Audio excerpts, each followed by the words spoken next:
and all. Welcome to Mornings with Mike Winters. I am he. That would be me, Mike Winters. Happy Veterans Day, everybody. Welcome. It is Thursday, Veterans Day. Happy Veterans Day to all of our veterans, those who served this country. We thank you for your service and enjoy your day as we celebrate you and get out there and participate in many of the stuff that's happening out there today for veterans, both in the schools and businesses and other places around town. Of course, we had our big citywide Veterans Day celebration on Saturday and had a great turnout, great event on Saturday. The Roswell Daily Record did a great write-up of the event. You can check out online on their Facebook page or at their website or dig up the paper from Sunday, I believe, and check it out. But thank you to all our veterans. Get involved. They've got lots of stuff happening. I know Mesa Middle School's doing a Veterans Day presentation. They're asking veterans to meet in the Broadmoor Shopping Center at 1:50 today. And then at 2 o'clock, they're going to have a police and fire escort you over to Mesa Middle School for a Veterans Day celebration. Roswell High's got theirs happening today, I believe, at 1:15 there at Roswell High. A lot of businesses and restaurants are offering discounts or free meals to veterans on this day, so enjoy. Yes. Happy Veterans Day, and of course, for all those who served, thank you so much for your service and your sacrifice. Absolutely, yeah. So it felt like a holiday when I left the house today. Yeah. And the reason why is the road didn't seem as busy.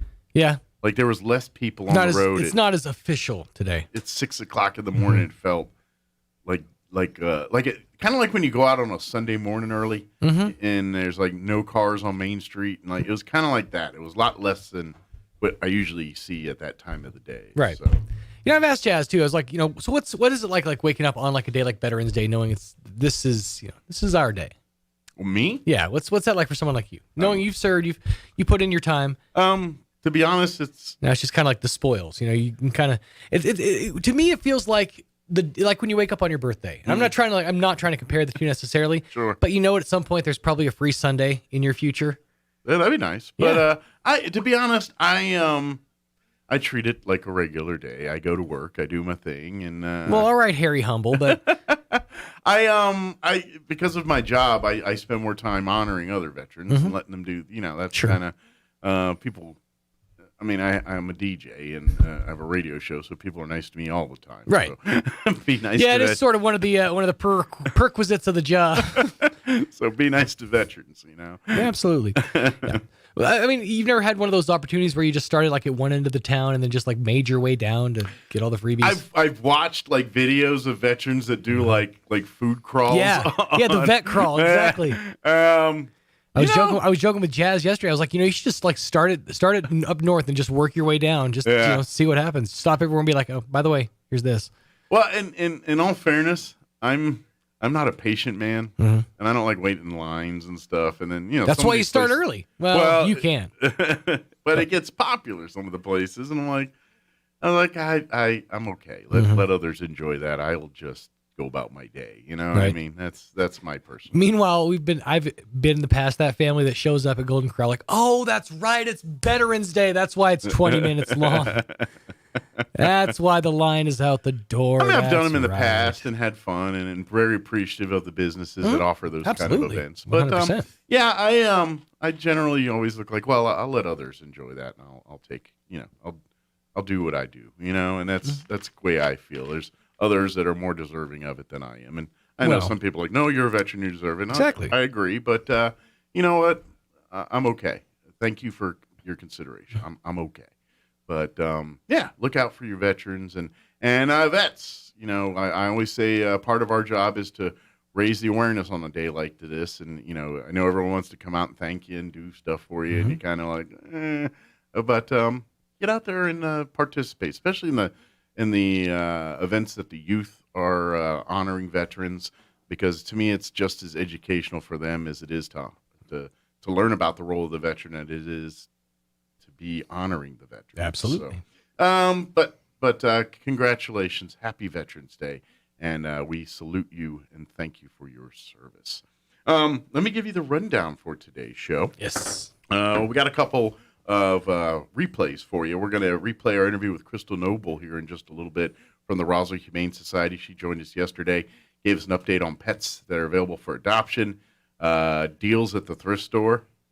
They got like sales going on, and need some clothing or Christmas decor or anything like that.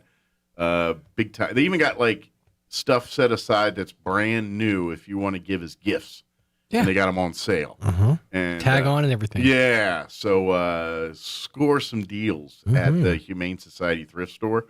And at the same time, you're helping out the Humane Society because all that money goes right back to paying vet bills and the light bill and cleaning products and vet supplies and all the stuff it takes to run the Humane Society. So great way to help out. We'll play that interview here in just a little bit. In the 8 o'clock hour for our Veterans Day celebration, we're going to have the winner of the American Legion from the Veterans Day celebration. They had their essay contest in schools, and we will interview the winner of the essay contest, and they will read their essay here on the show with us this morning. So, and we'll talk with them. So that'll happen in the 8 o'clock hour.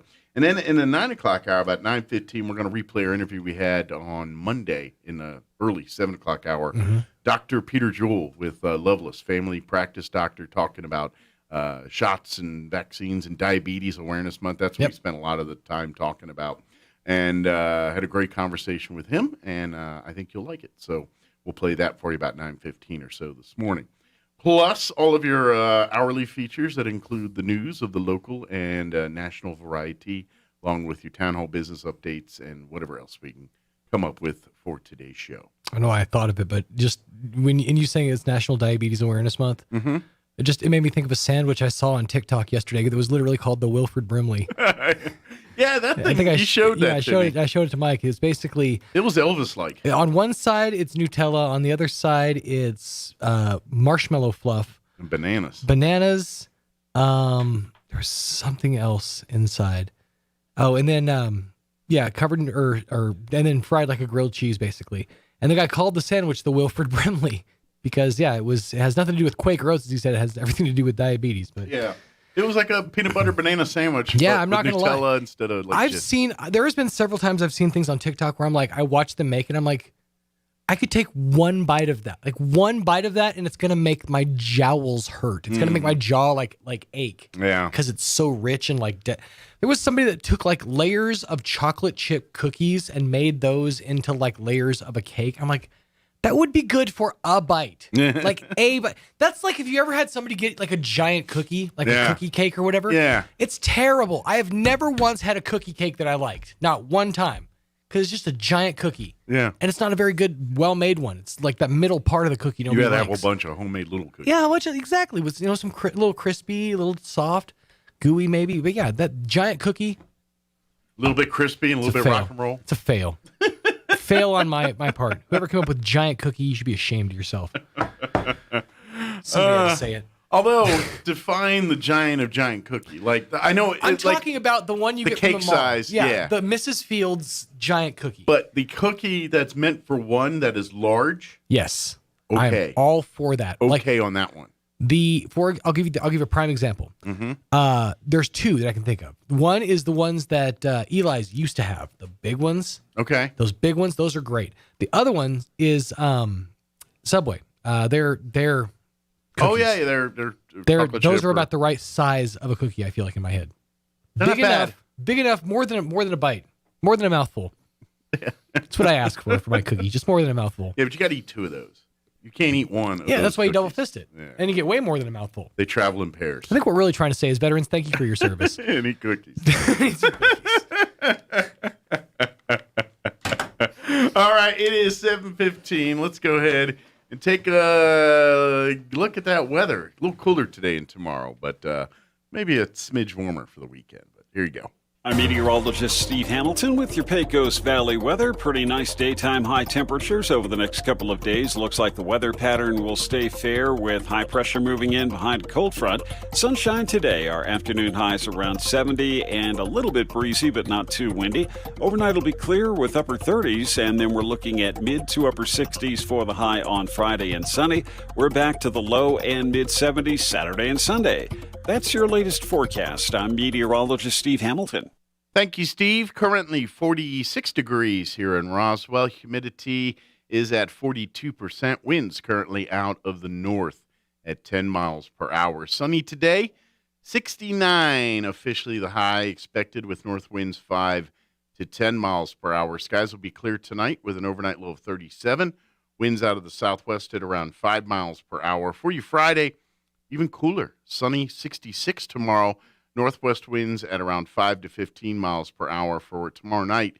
Skies will be clear with an overnight low of 33, so maybe wear a jacket or heavy sweater when you're out watching the big football playoff game between the Coyotes and the Goddard Rockets on Friday evening. For the weekend on Saturday, a little warmer, sunny and 74 Saturday with south winds 5 to 10 miles per hour. Mostly clear with an overnight low of 42 Saturday night. Sunday, expect sunny skies. Once again, highs low 70s, 73 officially. And then low of 40 under clear skies for Sunday night. And then on Monday, warming up in the upper 70s, sunny skies with a high of 77. So a little cooler today and tomorrow. And then a little bit warmer temperatures for the weekend and to start next week. It is 17 minutes after 7 o'clock, and they have received some new inventory. It's a fresh inventory alert at Richland Chevrolet Cadillac GMC on West 2nd. New inventories just arrived, including a 2022 Cadillac XT6. It's a crystal white tri-coat in color. A 2022 Chevy 2500 custom double cab. It's got a 6.6 liter gas engine. A 2022 GMC 1500 Denali with a 6.2 liter gas engine. It's in cayenne red. A 2021 GMC 1500 Elevation Edition in satin steel metallic, and a 2021 GMC 1500 Elevation Edition double cab in dark sky metallic. So swing on by Richland and stop by and purchase your next vehicle. Ride for the brand, Richland Chevy Cadillac GMC on West 2nd, and visit them online at rlchevrolet.com. That's rlchevrolet.com. All right, it is 7:18. We got about a 2.5-minute commercial break, and then on the other side of the break, we're going to play the interview we had with Crystal Noble from the Roswell Humane Society. Don't go away. You're listening to Mornings with Mike Winters.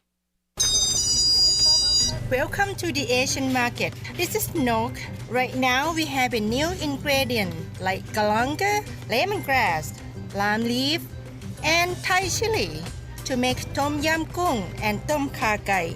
And try out new delicious new soup on Saturday.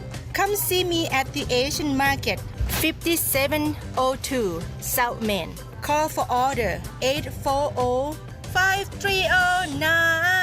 Pico Propane and Fuels is pleased to join forces with Advanced Energy and Don Davis to serve the Roswell community. For over 25 years, Pico Propane and Fuels has been providing customers with high-quality products and reliable service. Discover the kind of service you deserve. From underground and above-ground tank installations to reliable deliveries of propane for your home or business, Pico Propane and Fuels wants to be your go-to partner. Running out of propane in the middle of a hot shower or while grilling outdoors would not be an ideal situation. Sign up for their free Keep Full program with tank monitoring and never worry about running out of propane again. They also offer convenient cylinder exchange and refills. Call Pico Propane and Fuels today, 575-622-7921 for all your propane needs. That's 575-622-7921, or visit them online at picopropane.com.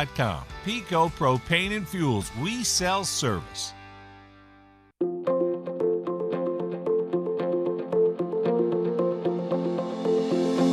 Have you ever had someone do something kind and out of the ordinary for you?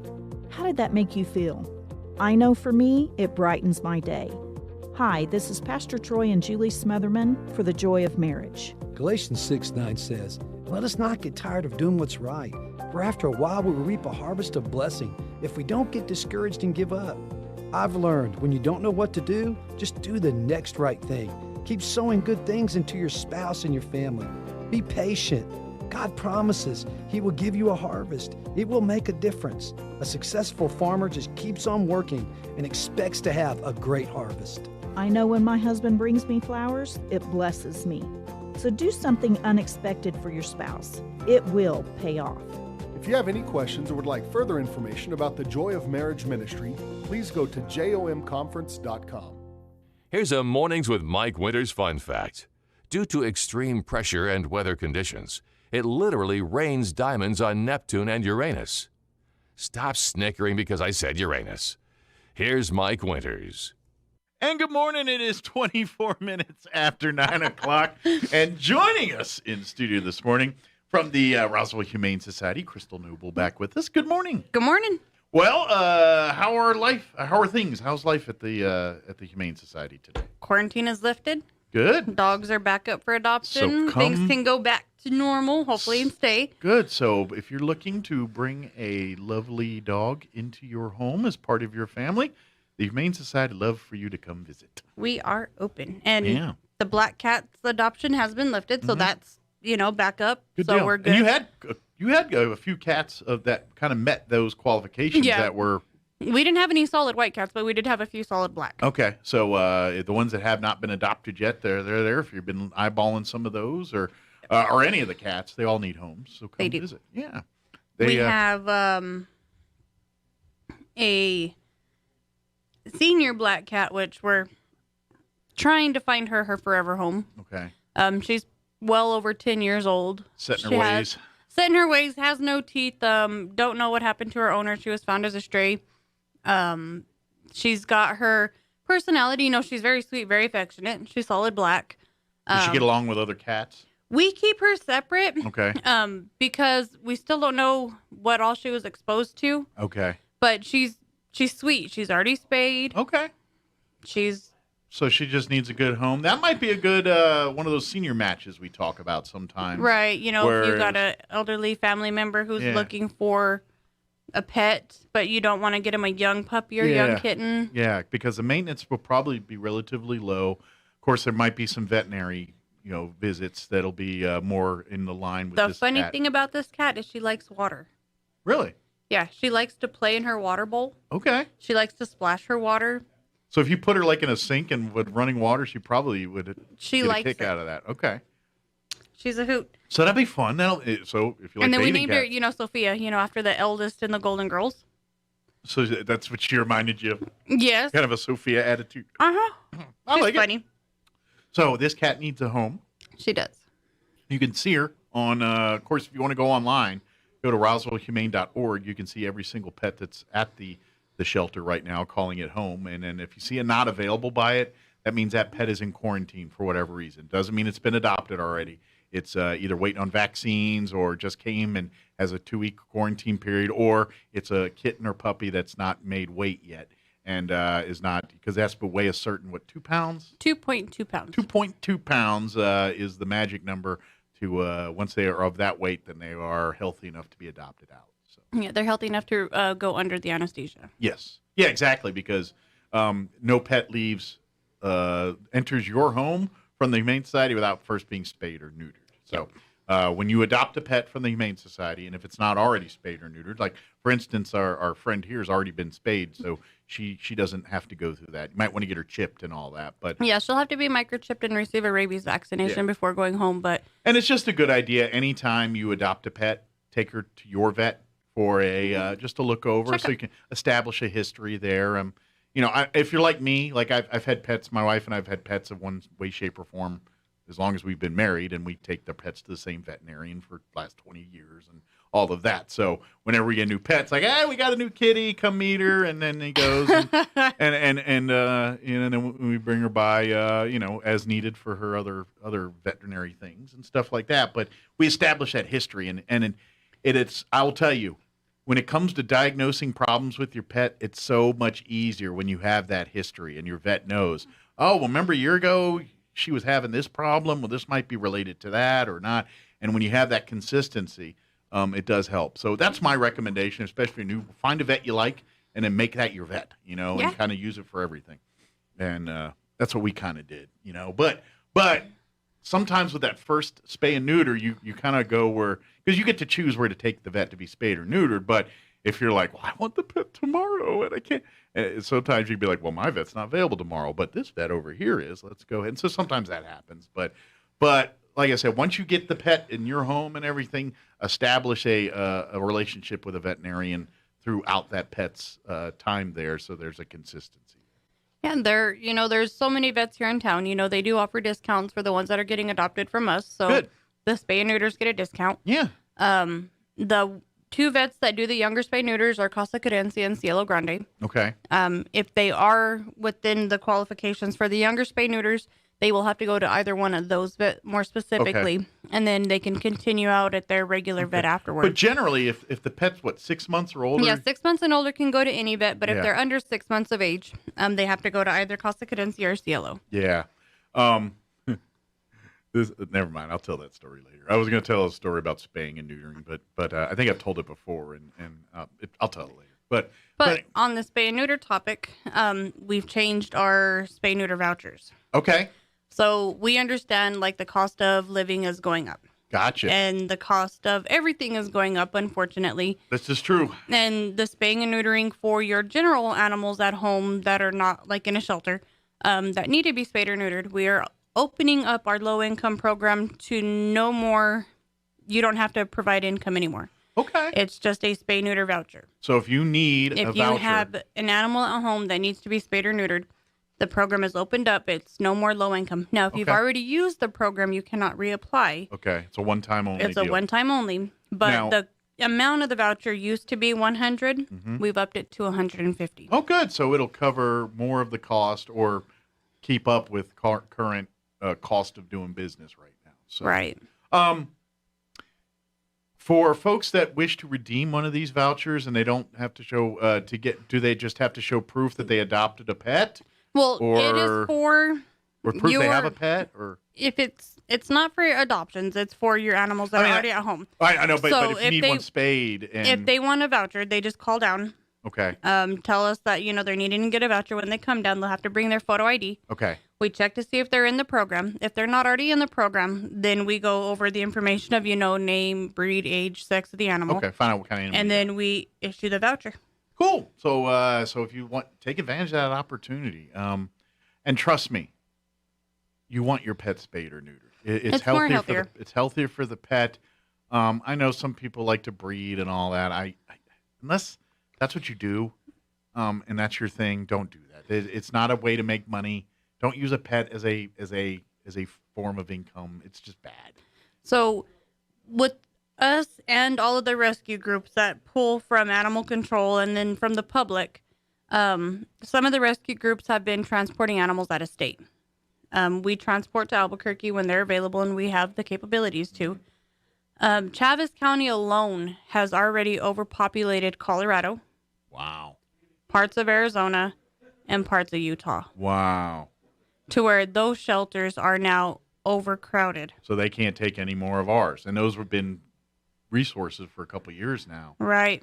So again, the spaying and neutering is very important because Chaves County alone is not that big. How do we turn into a dog factory? It just kind of seems like it is now, huh? And dog and cats, because people are not educated about spaying and neutering. They're, I want them to have one litter. It makes them a better pet. No, it does not. It's not true. It does not, because they have the same instincts that they have prior to and after of having a baby. I can tell you that for a fact because I've witnessed it. My in-laws had a white lab, nice, beautiful, great dog. She was probably about 8 or 10 at the time when I got Sissy, my brand new black lab. She was about 7 weeks old when we got her. And so after like a week later, we were going up to Ruidoso for Thanksgiving to meet family. So we brought Sissy up there. And Daisy, the lab, the yellow lab, white lab, we want to call her, spayed, never had a litter, nothing like that.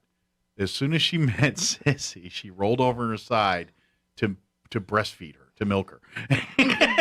She couldn't do it if she wanted to, but they don't that have, instinct is there. And yeah, that's exactly they don't what you're have to have a litter of babies, or puppies, or kittens to have that instinct.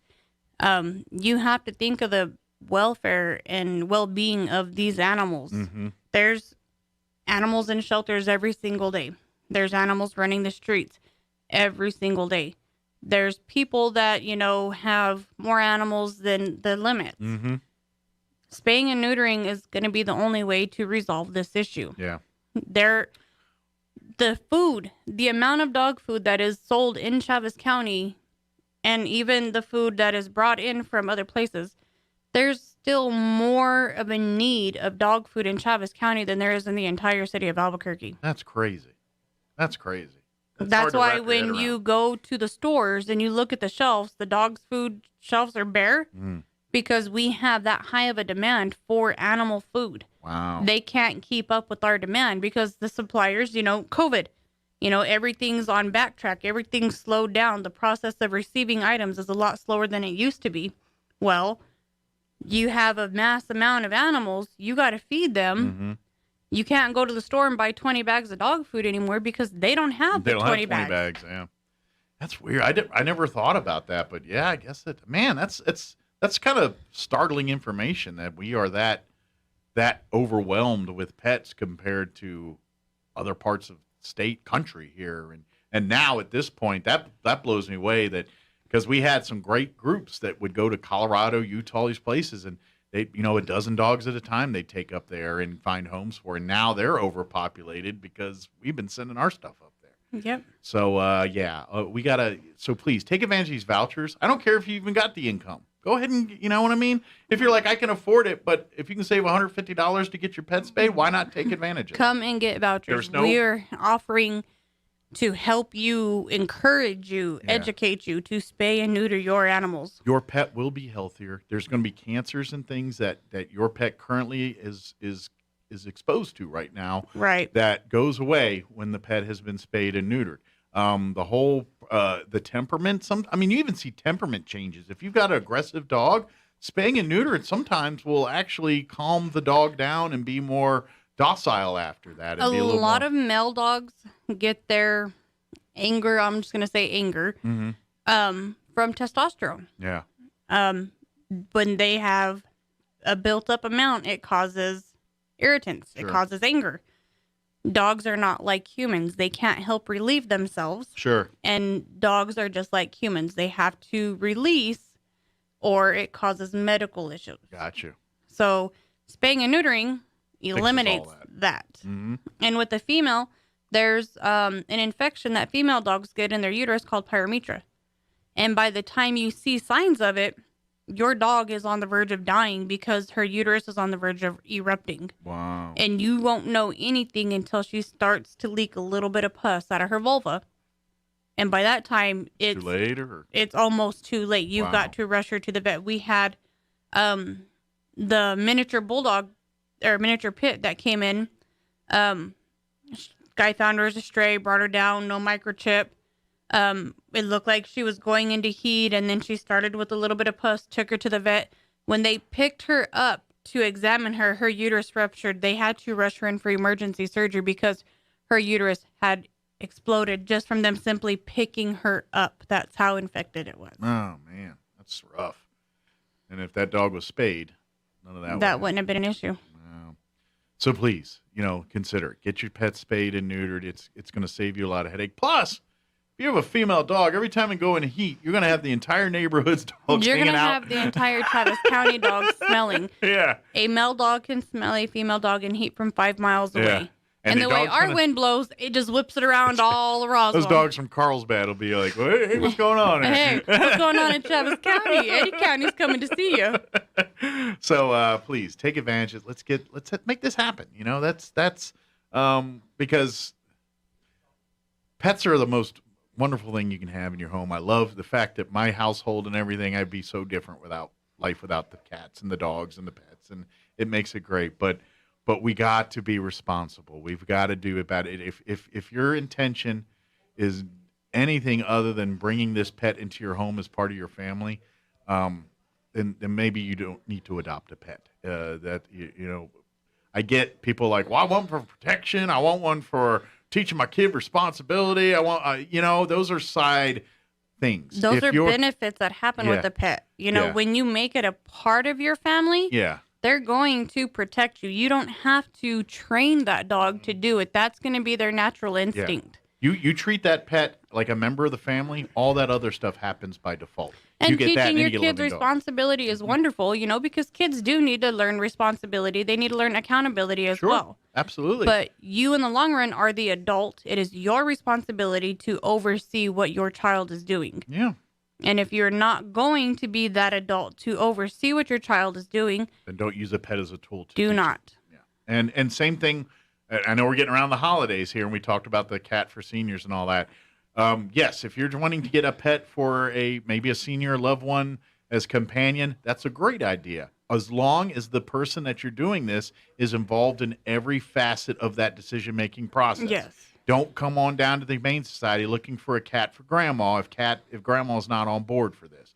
Make sure grandma's with you. Let grandma pick. Surprises. Yeah, let grandma come and pick the cat with you.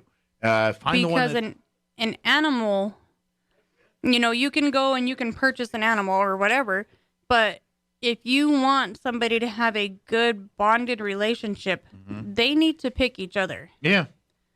If, you have a family member who's lonely, and you bring up the idea, hey, what about a cat or what about a dog? If that's something they want to do, then by all means, if you want to pay for it, go ahead, but let them be the one to decide whether it's a cat, a dog, small dog, big dog, what they truly connect with. I will tell you, if you don't do that, odds are pretty good you're going to be taking care of that pet more than the person that you intended to. Or it's going to end up in a shelter. Or it's going to end up back in the shelter. Exactly. So get that. And you know what? I know that y'all love the surprise of seeing the thing under the tree and the box of the holes in it, and everyone's like, ooh, a pet.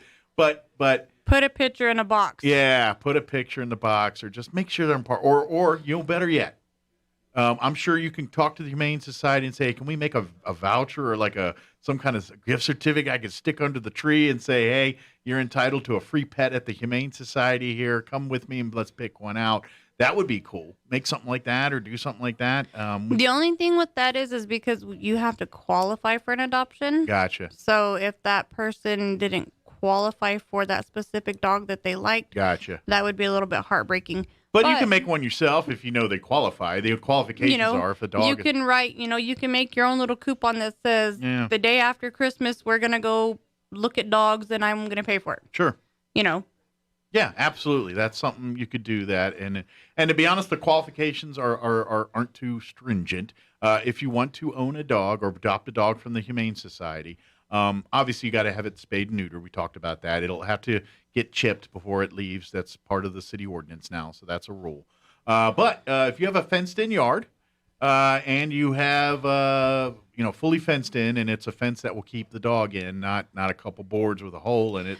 That's or a fence laying on the floor. Something that looks like a serviceable fence. That's pretty much, and then obviously the dog has to have access to shelter, food, water, and that kind of stuff. So, but if you treat this dog the way you're supposed to, the dog comes in with you and home and things, and only goes out to use the bathroom and play and do what dogs do outside. But that's really it. I mean, and obviously, if there's any other dogs in the household, there will be a meet and greet with those dogs prior to you adopting that dog. Yes. Cats, little different. If you want a cat and you have and you got to promise it's an indoor cat, then we're good to go. And like we said, it's got to be spayed or neutered when it leaves and gets chipped, just like the city ordinance requires and all that. But as far as cats go, you don't have to have a fenced-in yard. They're indoor cats. They stay in, and that's it. That's really is it. And you buy a litter box and a thing to give them food and water,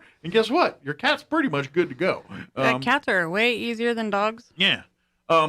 Now, you might want to, if this is my suggestion to you, if you are a cat owner or want to be a cat owner, what my wife and I do every time we bring a new cat in, and I only got two. It's not like I'm not a cat lady or nothing. I got 50 cats. He's crazy cat guy. But whenever we adopt a new cat in our household, we create a kind of a nursery. And so we'll use a room in the house, probably a bathroom now, but it used to be a laundry room in our other house. And basically that's the cat's area. The litter box is there, the food, water, blankies, toys, make it an area for them to kind of get comfortable with it. And then we keep her in there for a couple days. And then we slowly, we put a little cage that held her for a second. But so she can kind of see out and let the other cat interact. And then by about 2-3 days of that, we integrate her into the house, and then she has the whole rest of the house and but it got a chance for the cats to kind of meet each other and her to get used to kind of everything around there and get the lay of the land. And by the time she was really ready to explore, she was good to go. And I had not one single problem, no accidents of bathroom, no fights of epic proportions. You get cats, they do cat stuff, but nothing that doesn't holy cow, I got to replace every curtain in the house or whatever it is, something like that. It was good to go. So that if you set yourself up for success with stuff like that, being a pet owner is an amazing experience. And that's the kind of stuff. It really is. And, they provide a love and a nurture that you can't get from a human. Yeah. They have that sense, when you don't feel good, they can sense it, and they're going to come and they're going to lay on you, and you're going to be like, oh my God, get off of me. But they're trying to help you feel better. I know. It's funny. Funny you mentioned that. A couple years ago, I'd stayed home for work. I had cold, flu kind of thing. And so I actually went to work and started feeling sick and came home and was like, I'm done. And the cats get on my lap and stuff, but they're not as they're lovey but they interact with my wife different than they act with me. They know what they can get away with my wife, and they know what so they interact appropriately. But I remember, and this was one of the first times it ever happened. I got home and I was laying in my recliner, and I just fully reclined back, and I put the blanket on me. I'm like, oh, turn on and go to sleep here. And sure enough, one cat came up, and then the other one, they're both laying on my lap there. And I'm like, holy cow, this is different. They usually don't both come up at the same time. I usually get one or the other, but they were both there laying. And then I was like, well, I'm going to go lay down in bed. I went to the bed, and both of them climbed up on. That's unheard of. They've never gotten on me, laying on top of me while I was in bed. They'll lay next to me or around in the room, but never on me. And not one, but both of those cats, who probably didn't want to do that, laid right there on me and where everything else. And I kind of knew. I was like, they know I'm sick. They know they're trying to make me feel better. And that was really nice. But you're right. That happened to me. And to be honest, I don't think I've had that happen in bed since, together like that. So it's true. Try it with a Great Dane Boxer and a Mastiff. It's a little breathtaking, literally. But you're right. It's and that's the fun part of being a pet owner. They just become a part of your lives, and they get to. Cats and dogs both crave routine. I don't care what you say. They thrive on that routine. And cats, even though cats act like they don't, they very much do. I tell you, 99% of the time, I open my door to come in my house every day, and both cats sit there meowing, and they flop on their butts, on their backs, waiting for a rub down, because they get a rub down every time. And I even trained Bella, who was not down with it at first. Hannah would always come in and slop down and rub down. Bella just kind of looked like, what's going on? And I pet her. Now, Bella, they're competing on who's flopping down first to get their rub downs and all. It's just the routine, They have their thing, and that's how they do it. And it's funny because my dogs, they get fed in their kennel, so that way there's no fight. Yeah. So the big boy goes in first. He walks in, turns around, and gives me a kiss, and then he can eat. Then the other one, Trooper, I tell him, okay, wait. And he walks in his kennel, sticks his head out, gives me a kiss. Then the door closes, and then he can eat. And then the boxer's sitting there waiting. He's like, okay, come on, let me kiss you so I can eat. So they won't eat until I tell them, give me a kiss. That's awesome. Yeah. See, and dogs dogs, you can work with them. You can get them. They love doing that stuff. And it's to be honest, it depends on the breed of the dog and the age and everything, but it's not really that hard. I told you about it. You can teach an old dog tricks. Yeah. I'm married. My husband has learned. But it's all about the routines and doing that. And that's what makes being a pet owner fun, because then the pet starts reading and reacting to you and how you live. And you're like, how the heck did that dog figure that out? And it's just because they it's the life. They love being a part of your life and want to be a part of it. They aim to please you, to make you happy. Yeah.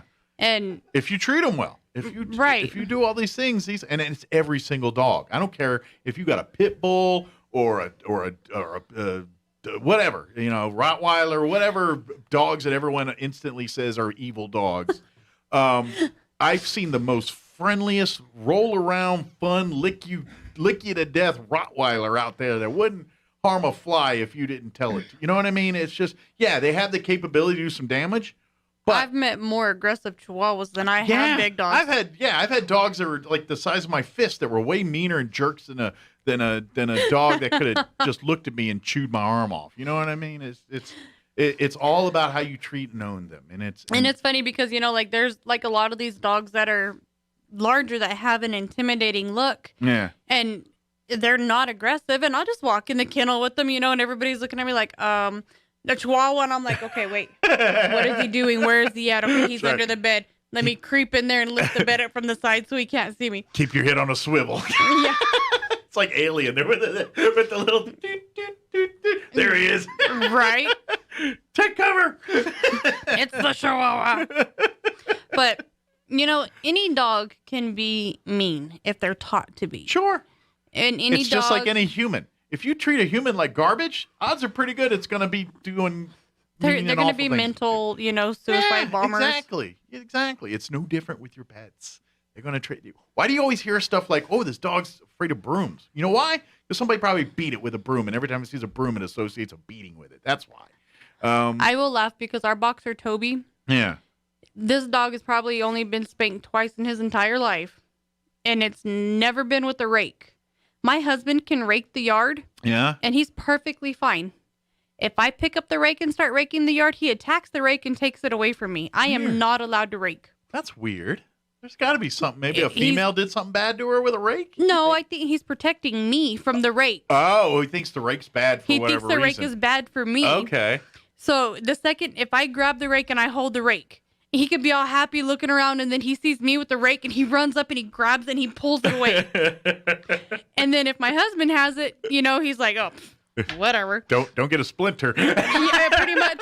He comes over and sits next to me, and he's like, let's watch the raking of the poo. I think he's just saying it. I think he's dictating chores. That's what he's doing. He's dictating. Dad, she sweeps in the house. Yeah. You sweep outside. That's pretty good. He will not let me rake. That's funny. Even if it's just like a little 1 foot section, if I pick up the rake and start to rake, he will rip it out of my hands. That's funny. He's never done anything like that. That's weird. I'd love to figure out the logic going on there. That'd be kind of interesting. I don't know, but my husband could rake for hours, and he's like, you don't care. Whatever. I don't know. Maybe he's dictating what roles of who's doing what here. Yeah. I just saw the time. Let's talk thrift store and everything. Yes. Yeah. So the thrift store, they had their huge Christmas for the Pet sale this past Saturday. Awesome. They did wonderful. They still have all of the Christmas out. Christmas is going to remain out, but the entire store is still decked out like Christmas. Okay. So today, all clothing, hanging baskets, whatever, is 50% off. Nice. They're trying to clear out clothes so they can bring in more Christmas stuff. All right. So to clear out, they're dropping prices big time. And so if you need clothing, hanging all that stuff. All of it. Socks, shorts, pants, shirts, jackets, any item of clothing is 50% off. Get ready for cold weather? Need to get a coat or a jacket or something? That's probably a great place to do it. They've got a lot of them. Yeah. The Christmas clothing, they've got Christmas dresses. They've got Christmas, the funny Christmas costumes, the suits with the gingerbread man. They've got those. They've got the ugly Christmas sweaters. Nice. So I'm sure there'll be a few of those Christmas parties coming up. They have, the kids, like Christmas dress-up clothing for when you go out to dinners or church. Sure. They've got the really nice kids' clothes. They've got adult clothes all Christmas. Church clothes, and that's what you used to call them back in the day. Church clothes. Your Sunday's best. Yeah.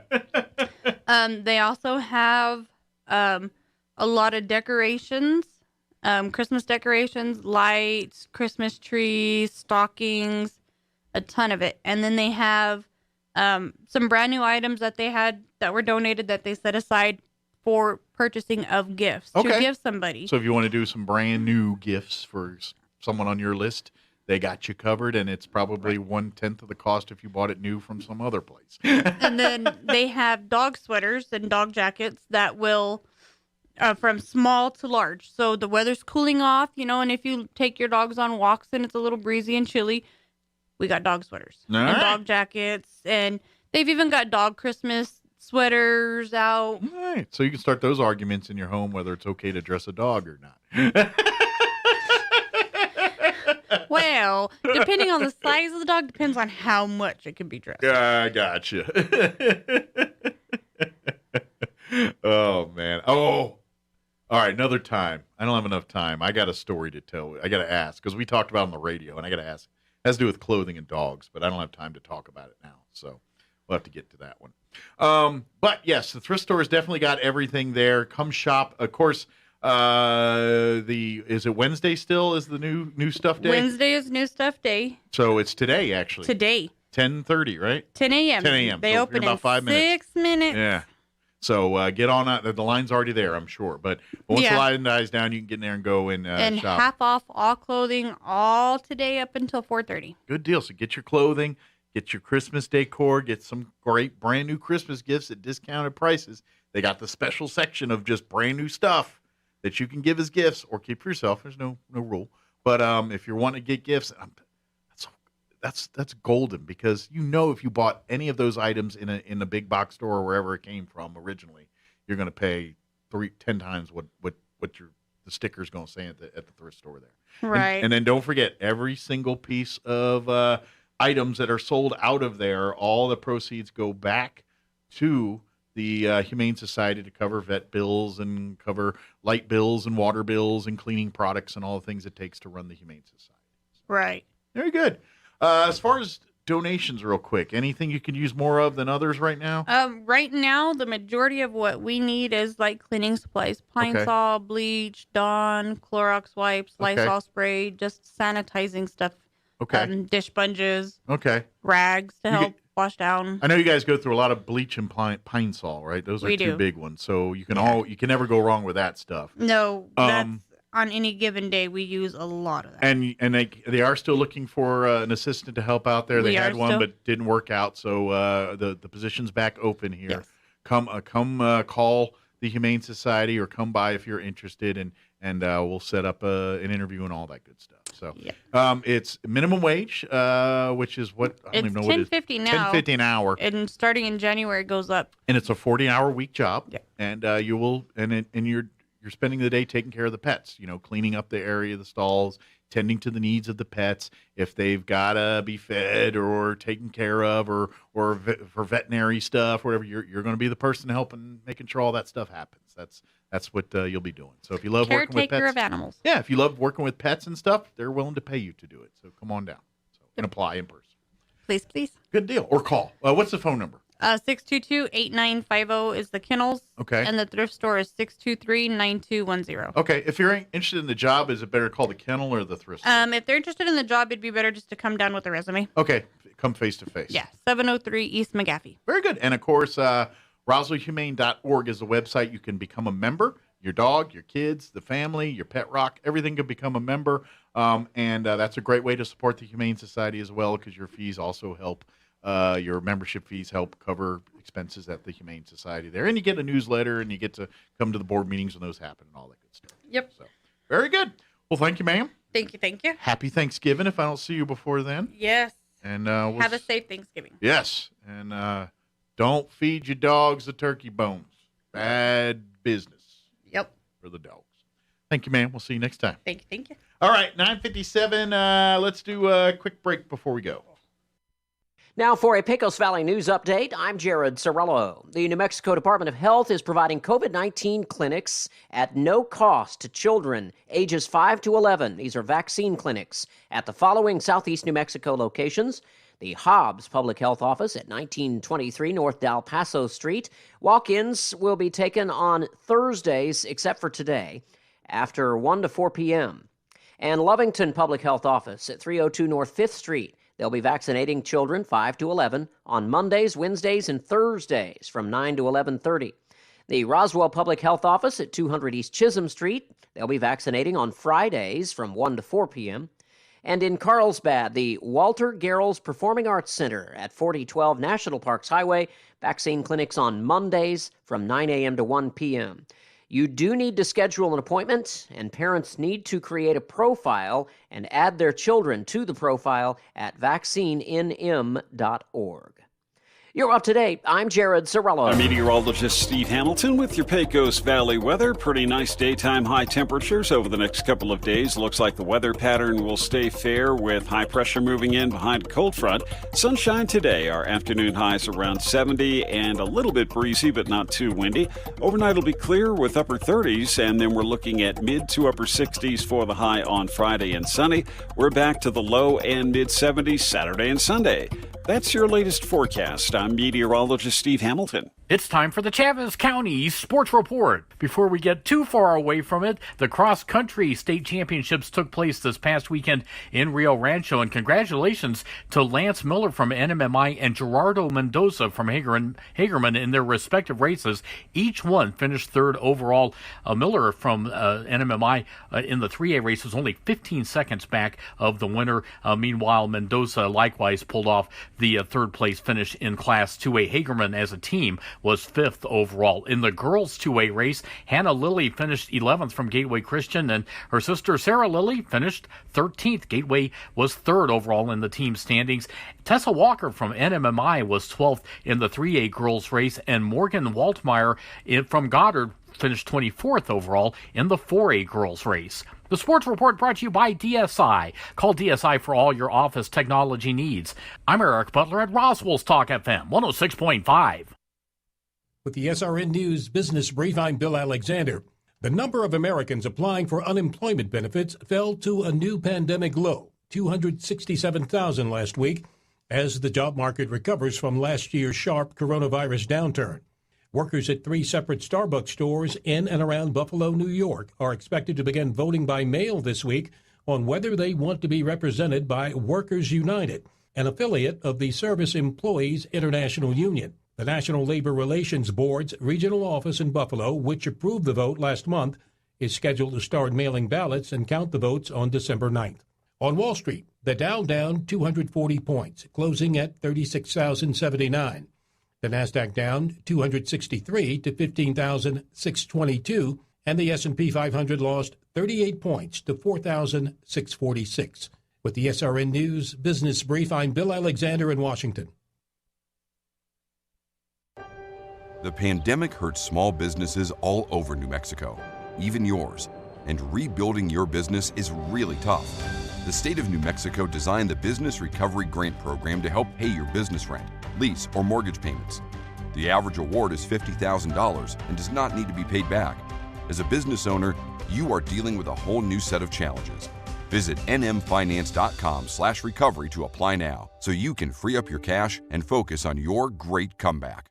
The ultimate Wi-Fi experience is now available to you thanks to Smart Home Wi-Fi with Plateau. Get fiber-to-home technology 100 times faster than the average household internet speed. Plateau has multiple plans to fit your family. With Fast, get true 100 megs per second upload and download speed. With Faster, get true 500 meg. And with Fastest, get 16 gigs of download and upload speeds. Learn more at plateaufiber.com. Get the speed you need with Plateau. Tried, true, trusted. Here's a Mornings with Mike Winters fun fact. Men are 6 times more likely to be struck by lightning than women. That's because men are 6 times more likely to wear a tinfoil hat in a thunderstorm. Here's Mike Winters. And good morning. We are closing in on 8 o'clock. Stay tuned. Next hour, we're going to have our Veterans Assembly or Veterans Day essay winner, Riley Vincent, join us here, and we're going to chat with this young man in just a few. Town Hall News up next. You're listening to 106.5 Roswell's Talk FM, KEND, Roswell, New Mexico. News this hour from townhall.com. I'm Rich Thomason. One of a series of military flyovers at Arlington National Cemetery on this Veterans Day. And there go the F-18 streaking across a clear blue sky over the tomb of the unknown soldier. A beautiful autumn day on the banks of the Potomac as America pays tribute to those who served. It's time to, I think, if you know a veteran, it's time to pull them aside and say, just thank you. Thank you for your sacrifice. Our military affairs analyst, retired Army Lieutenant Colonel Robert McGinnis, and President Biden will preside over the traditional wreath-laying ceremony later this morning at Arlington. The president planning to sign the $1 trillion infrastructure bill early next week. Paid a visit to the Port of Baltimore yesterday, talking up what he says are the benefits of that measure. Here in Maryland, the president pointed to Baltimore's port as a blueprint on how to reduce shipping bottlenecks that have hampered the economy. He said the bipartisan infrastructure bill has billions of dollars for port upgrades, and he tried to convince Americans his agenda will help lower prices. For months now, the White House has insisted inflation will be short-term, but it has persisted much longer than many economists had expected. Greg Clugston with the president in Baltimore. Citing the threat posed by record inflation, Senator Joe Manchin may delay a vote on the president's massive Build Back Better plan until next year. That, according to Axios, citing sources familiar with the situation. On Twitter, Manchin writes, from the grocery store to the gas pump, Americans know the inflation tax is real, and D.C. can no longer ignore the economic pain Americans feel every day. Watching Wall Street now, stocks are mixed. The Dow down 55 points. The NASDAQ is up 131 points. The S&P ahead 14. More on these stories at townhall.com. Your pets have the same energy they used to? Do they have problems with itching, scratching, a dull coat, or goopy ears? Then your pets need Dinovite. DINOVITE.com. For over 20 years, pet owners have trusted Dinovite to supplement their pet's diet. We started Dinovite, and in our first box, we noticed a difference. Dinovite is an all-natural daily supplement made from whole foods that help support your pet's immune system, digestion, skin, and coat. Within 3 weeks, he's not scratching and itching, and he's an all-around happier dog. Today's commercial pet foods are processed at high temperatures, which bakes out all the essential goodness. These processed foods can lack the essential vitamins, enzymes, and probiotics that contribute to overall good health. Adding a scoop of Dinovite to your pet's food bowl is the answer. If you love your pets as much as I do, you'll want to do what's best for them to live long, healthy, happy lives. I have 2 cats and 2 dogs. All 4 of them are on the Dinovite. You won't believe how happy your dog will be. DINOVITE.com. The United States and China now vowing to cooperate in fighting climate change. Less than a week ago, the U.S. President Joe Biden criticized his Chinese counterpart, saying it was a mistake for Xi Jinping to not show up at the Glasgow Climate Change Summit. This week, a surprise pledge from the 2 countries to work together on climate commitments, among them cutting methane emissions, phasing out coal, and protecting forests. Groups like Greenpeace and the World Wildlife Fund welcomed the change in tone, but argued that both countries now needed to unveil immediate concrete actions. More details could emerge soon. Mr. Biden and Mr. Xi are expected to engage in direct talks at a long-awaited virtual summit next week, as both sides express the desire to diffuse simmering tensions. And that is BBC correspondent Celia Hatton reporting. News and analysis at townhall.com.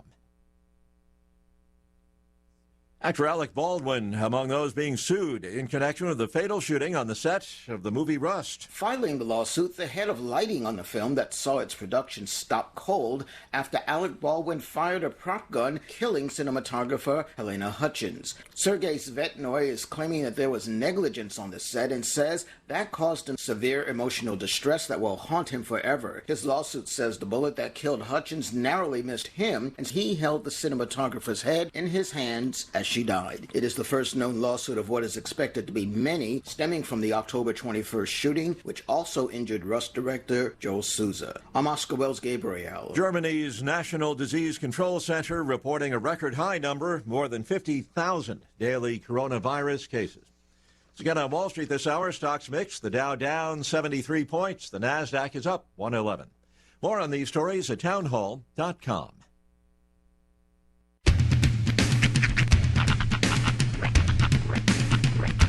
What in the wide, wide world of sports is going on here?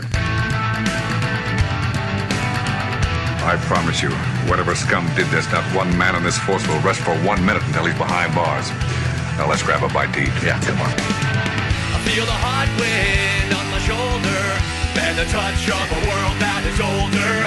I hit the switch and check the numbers. I leave it on and then I slumber. I hear the rhythm ringing through it. Flamenco guitar and cumbia music. I hear the talking of the DJ. The travel listen, what does he say? I'm on a Mexican radio.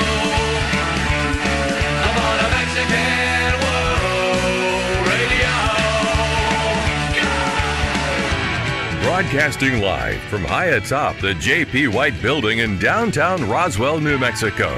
It's Mornings with Mike Winters on 106.5 Roswell's Talk FM. Is that what I sound like when I talk? Now, here's your host, Mike Winters. And good morning. It is 6 minutes after 8 o'clock. Welcome to hour number 2 The Deuce of Mornings with Mike Winters, right here on 106.5 Roswell's Talk FM. Happy Veterans Day. Yes. To all of our veterans. Absolutely. Out there. You know, I was looking online here and I found a website that's got a list of some of the national businesses that are offering, mostly restaurants I see on here. Offering, a lot of chain places. Yeah, now I've got a list. I'll read off some of the local chains we have here, what they're offering. Say, if you get to an Outback Steakhouse, they're giving you a free bloomin' onion. Yeah. And a drink. But my recommendation would call ahead to our local establishment, make sure that they are offering this. But just for instance, Applebee's, veterans and active duty military can choose a free meal from a limited menu on Veterans Day with proof of service. Let's see. Buffalo Wild Wings, veterans and active military who dine in with Buffalo Wild Wings can receive a free order of boneless wings and a side of fries. Let's see. Chili's, veterans and active duty service members get a free meal from select menu November 11th. Available for in-restaurant only. Let's see. Denny's, veterans and military personnel get a free Build Your Own Grand Slam today from 5 a.m. till noon. Dunkin' Donuts on November 11th. Today, veterans and active duty military receive a free donut at participating locations. Offer available in-store only. Let's see. Golden Corral is handing out free meal and beverage cards between now and November 30th while supplies last. Nice. Military personnel can then redeem the card for lunch or dinner Monday through Thursday from November 1st through the 31st of May. So you can redeem it for so that's like 6 it's months. not just today. You can actually go. Let's say you're not feeling the buffet. You're going to go somewhere else today. Get your card and go. Again, this is what they're saying on the website. Call the local establishment to confirm that's accurate. They may be different as a franchisee or something like that for our local businesses here. IHOP's offering a free red, white, and blue pancake combo for veterans. Sorry, one of the best commercials ever is, what does that taste like? America. America. Well, is it just food coloring, or are the blues no, it's like a blueberry it's strawberry, pancake? blueberry, and I think it's like custard maybe. Okay. Yeah. All right. So America. Tastes like America. I eat regular or chocolate. That's what I go with. Regular? Have some of your regular. A big cup of regular. It sounds delicious. Pancake flavor. Little Caesars, one free lunch combo from 11 to 2. Nice. Let's see. Any others here? There's your Outback. Yep. Red Lobster, one free appetizer for dessert. Active duty military and veterans get a free sandwich with fries or tots on today. Available for dine-in or call-to-go orders.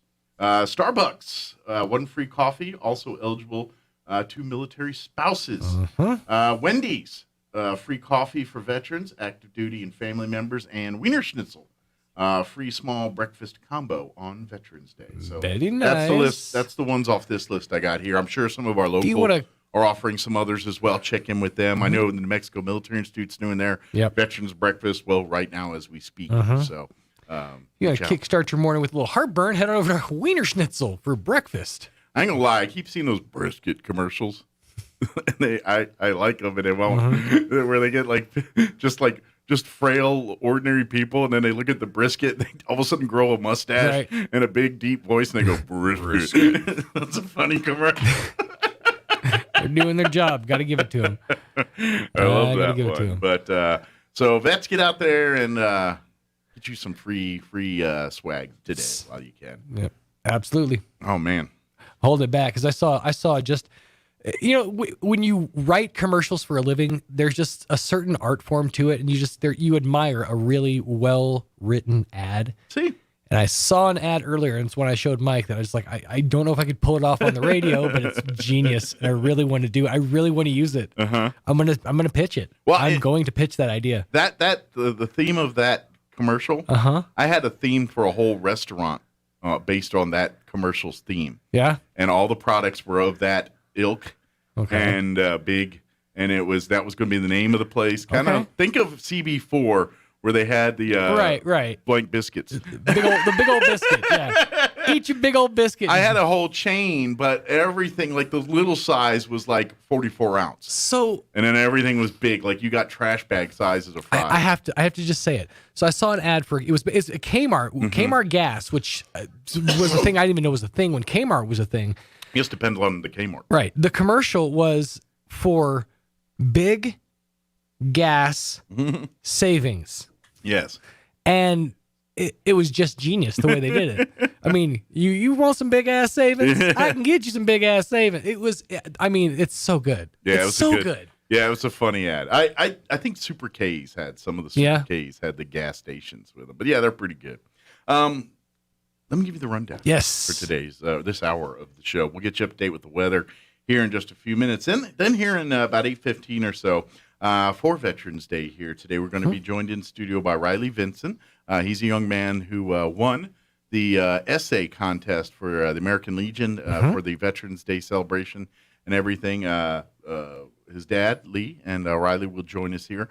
We're going to talk to Riley and talk about Veterans Day and, of course, give an opportunity to read his essay to us on the radio here. So we'll be joined by Lee and Riley here in just a few. Later on, we'll get you up to date with the news of the local variety along with your town hall business update and whatever else we can come up with for this hour of the show. Absolutely. Before we do any of that, let's just take a gander at that weather. A little cooler next couple days. Not, it's probably weather we should be normally getting. Right. But because we've been enjoying 80s. Because we've been spoiled. It feels like, hey, it's cold today. But it's really like what it's supposed to be. Right. So here's your what it's supposed to be weather.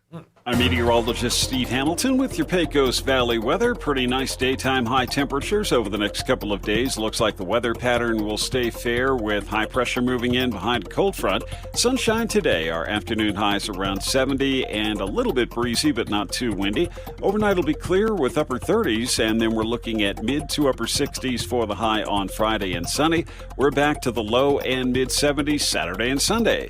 That's your latest forecast. I'm meteorologist Steve Hamilton. Thank you, Steve. Currently 46 degrees here in Roswell. Humidity is at 42% with winds currently out of the north at 10 miles per hour. For today, sunny skies, highs near 70. They're saying 69 officially for our high today, which I dig, but I know not everybody does. North winds 5 to 10 miles per hour. Tonight, not quite freezing, but not too far from it. Clear skies, overnight low of 37, southwest winds at around 5 miles per hour. For your Friday, sunny skies, cooler still, high mid-60s, 66 officially, with north winds 5 to 10 miles per hour. Friday night, going to be chilly, overnight low of 33. So still not quite freezing, but really, really couple frost signals like, hey, we coming out yet? And they're like, whoa, not yet. Give me another day, but that close. 33 for overnight low Friday night. South winds at around 5 miles per hour. And then for your weekend, sunny, back into the mid-70s on Saturday, 74 officially with south winds 5 to 10. Saturday night, a little warmer, mostly clear, overnight low of 42. And then back in the low 70s for Sunday, sunny and 73. Upper 70s when you start the work week on Monday, 77 officially there. All right, it is 8:15. We're going to take a 2.5-minute commercial break, and then on the other side of the break, we're going to have Riley Vincent, our American Legion essay winner, and his dad, Lee Vincent, joining us here in just a few. Don't go away. You're listening to Mornings with Mike Winters. Sure, you can inspect your own roof, get out that rickety ladder, crawl around up there, and try to spot the problem until... Or you could call the experts at Do Right Roofing. Do Right Roofing has quality products for any type of roof. They can even install seamless gutters. Do Right Roofing will inspect your roof and give you a free estimate fast. Keep your feet on the ground. Call Do Right Roofing today.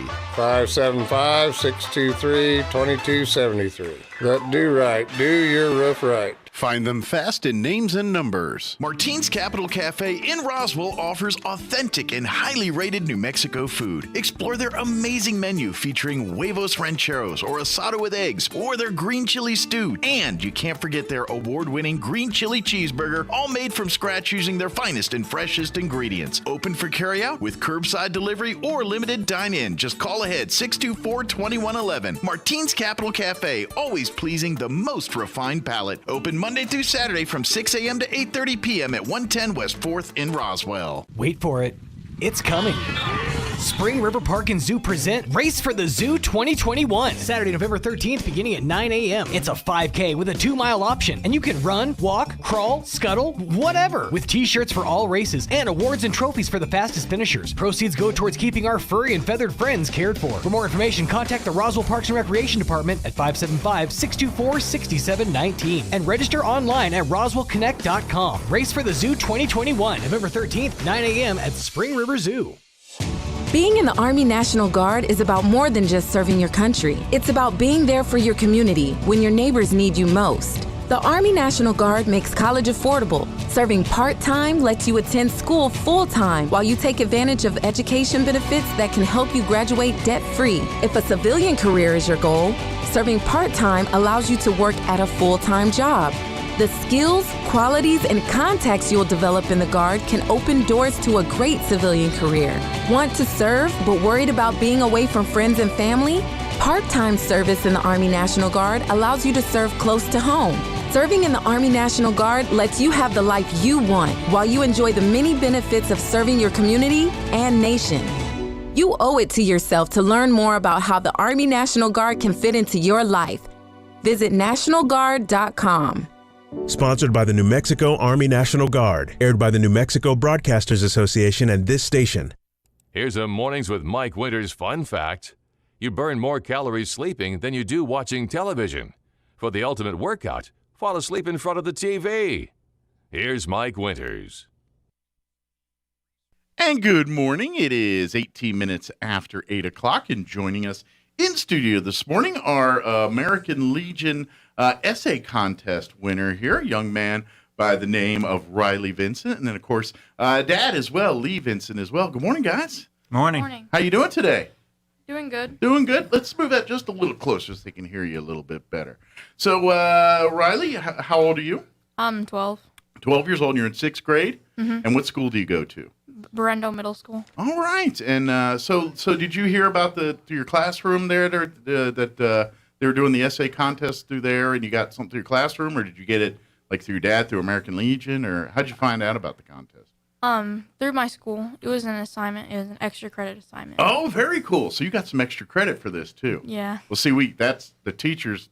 Thank you for helping us out, teachers, because we can't give extra credit. We can just encourage, but they can dangle carrots a little bit better than we can. So now, Lee, thank you for your service. Dad's a veteran as well. You served. Were you Air Force? Yes, sir. Good deal. So so I imagine that had something to do with your dad being in the military and things. Was that part of the reason you wanted to write this report too, or the essay, or you just like, no, I want the extra credit? No, it's because my dad was in the military. Okay. Uncle. And your uncle too? Yeah, my uncle. Yeah. Do you remember do you know what your uncle did in the military? He was in Air Force. Okay. He was in the Air Force. Sounds like a good batch of people here. I like it. All Air Force guys here. I know some others might give us a hard time, but you're in good company here. So, I'm very curious. Now, for everyone that did not know, this year the American Legion Post 28 and 61, they had Vietnam as the theme for this year's whole Veterans Day. Our Veterans Assembly, our guest speakers, everything was Vietnam centric here. And so the essays were kind of like that. So when you found out that you got a chance to write an essay here, what did you have an idea of what you wanted to write about, or did it take some time to think about it? When you got the assignment, what was some of the first thoughts you were thinking about before you wrote the paper? Well, I never really wrote an essay before. This is actually my first essay I've ever wrote. Okay, so you got some good practice here for when you get older and have to do more of these, huh? Yeah. Okay. So that was the first thing. So were you thinking, well, I want to tell stories about my family. I want to go and research and learn more about some of the things that happened. What was your next move after that? I wanted to learn more things about it because there's some other, because I know a lot of people know about the Vietnam War, but they don't know like how it started and how it ended. Sure, you're right, and this is something I've said it at the ceremony Saturday, and I will say it a bunch of times. We as Americans will spend the rest of our lives thanking our Vietnam veterans because it was a rough time for our country, and those guys came back not to the best of welcomes as compared to troops from other theaters of war and things like that. And we owe those individuals a great debt of gratitude for our service. Amen. So we can never thank them enough. So let me ask, because before we read the essay and everything, let's learn a little bit about you, Riley. What do you like to do when you're not in school? What's some of your hobbies, some of the things you enjoy doing? I like to play Call of Duty. Okay. Big gamer, huh? Is that your only game, or do you play some other games? I play some other games. Okay. So say the Call of Duty, Dad shuts you down. No more Call of Duty today. What's the next game you going to? Honestly, I don't know. You ever played older games? See, like your dad and I grew up with some older games. Right. And, we see your games today, and there's a lot more buttons on the controllers than when we grew up. So it's a little confusing. We grew up in an era where there was like one button or maybe three, depending on, That's right. how advanced it was.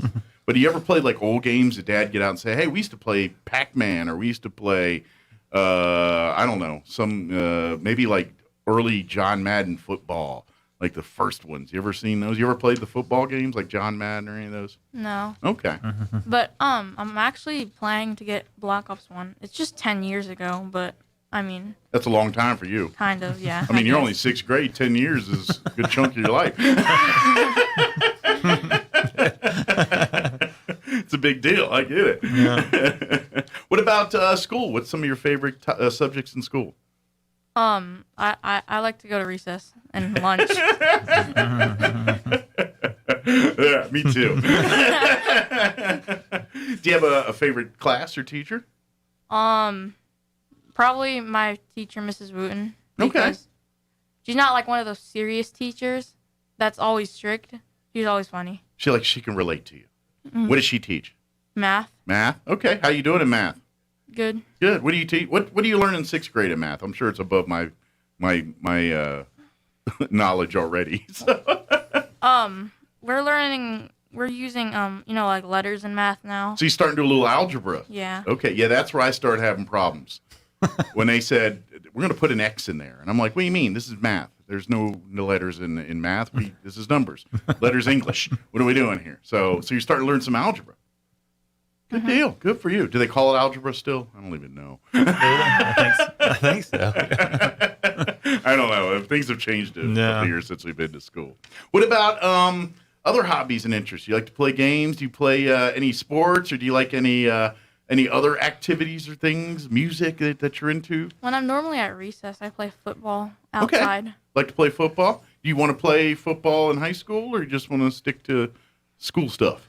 Well, I really don't want that as a career, but it's just something that I like to have fun. Okay. Well, let me ask careers. Have you thought about when you got to be an adult and take care of your dad, what you're going to be doing for a living? I think I'm going to be an engineer. Cool. Like, do you know what kind? Do you want to build like bridges, or do you want to be like in the oil field, or what kind of engineering do you know, or is it a little bit early for I'm that? still deciding. Okay. But if you had like a dream, like if you go to bed at night and you're dreaming of the coolest thing, what would it be? The coolest thing would just be getting money, basically. Free? Yeah. I love that too. All right. Well, just talk about food. What's one food, your most favorite food on the planet? I guess it'd have to be pizza. Okay. All right, go to on your pizza? Little Caesars. Okay. What's got to be on it? Pepperoni, that's it. That's it. No other cheese and pepperoni and sauce. Yep. Okay. All right. No veggies, huh? No. Do you like any veggies? I'll eat broccoli. Okay. Well, you've been here long enough. Do you like green chili? I've never tried it. Never tried it? Have on everything. Yeah, you get it on everything. Like burgers and stuff? Well, not on burgers. I mean, not like by itself, but I mean like on burritos. Okay. You ever had it on pizza? No. It's pretty good. I have to try that. Do you like hot? Do you mind spicy? Yeah. Okay. You'll like it then. It's pretty good. I'll try it. Yeah. You know, because for those who don't know, you guys hail from Carolinas, Tennessee, that area. So you're kind of transplanted New Mexicans like I am here. And so it takes a while. How long have you guys been in New Mexico? Since 2016. Okay, so you guys have been here a good few years now, enough to be acclimated to our way of life and things like that. Yeah, we like the spicy food now. But it's kind of weird because you don't hear of that kind of stuff back east. Green chili is like a foreign language. Never back heard east. of it, Yeah. right. And then you come here and you kind of fall in love with it, and you kind of, all right, I get it now. And then you get spoiled because now you go back to Tennessee or Carolina to visit friends and family every once in a while. Yeah. Do you ever they take you to Mexican food place and it's not quite the same, is it? It's awful. Not quite the same. So let's get back here now. Now, once you writing this essay, when you started doing your research and everything, what kind of became the final decision, or you said, okay, this is what I want to write about? Well, basically, I had everything I wanted in it, so. Okay. Yeah. All right. So before you read it to us, kind of give us a little report on what this essay is all about.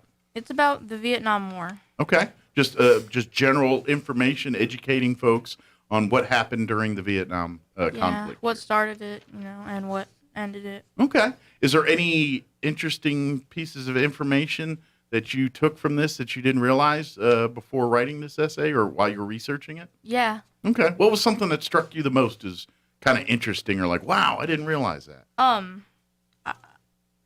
The most interesting part was I didn't know that the French were into this too. Okay.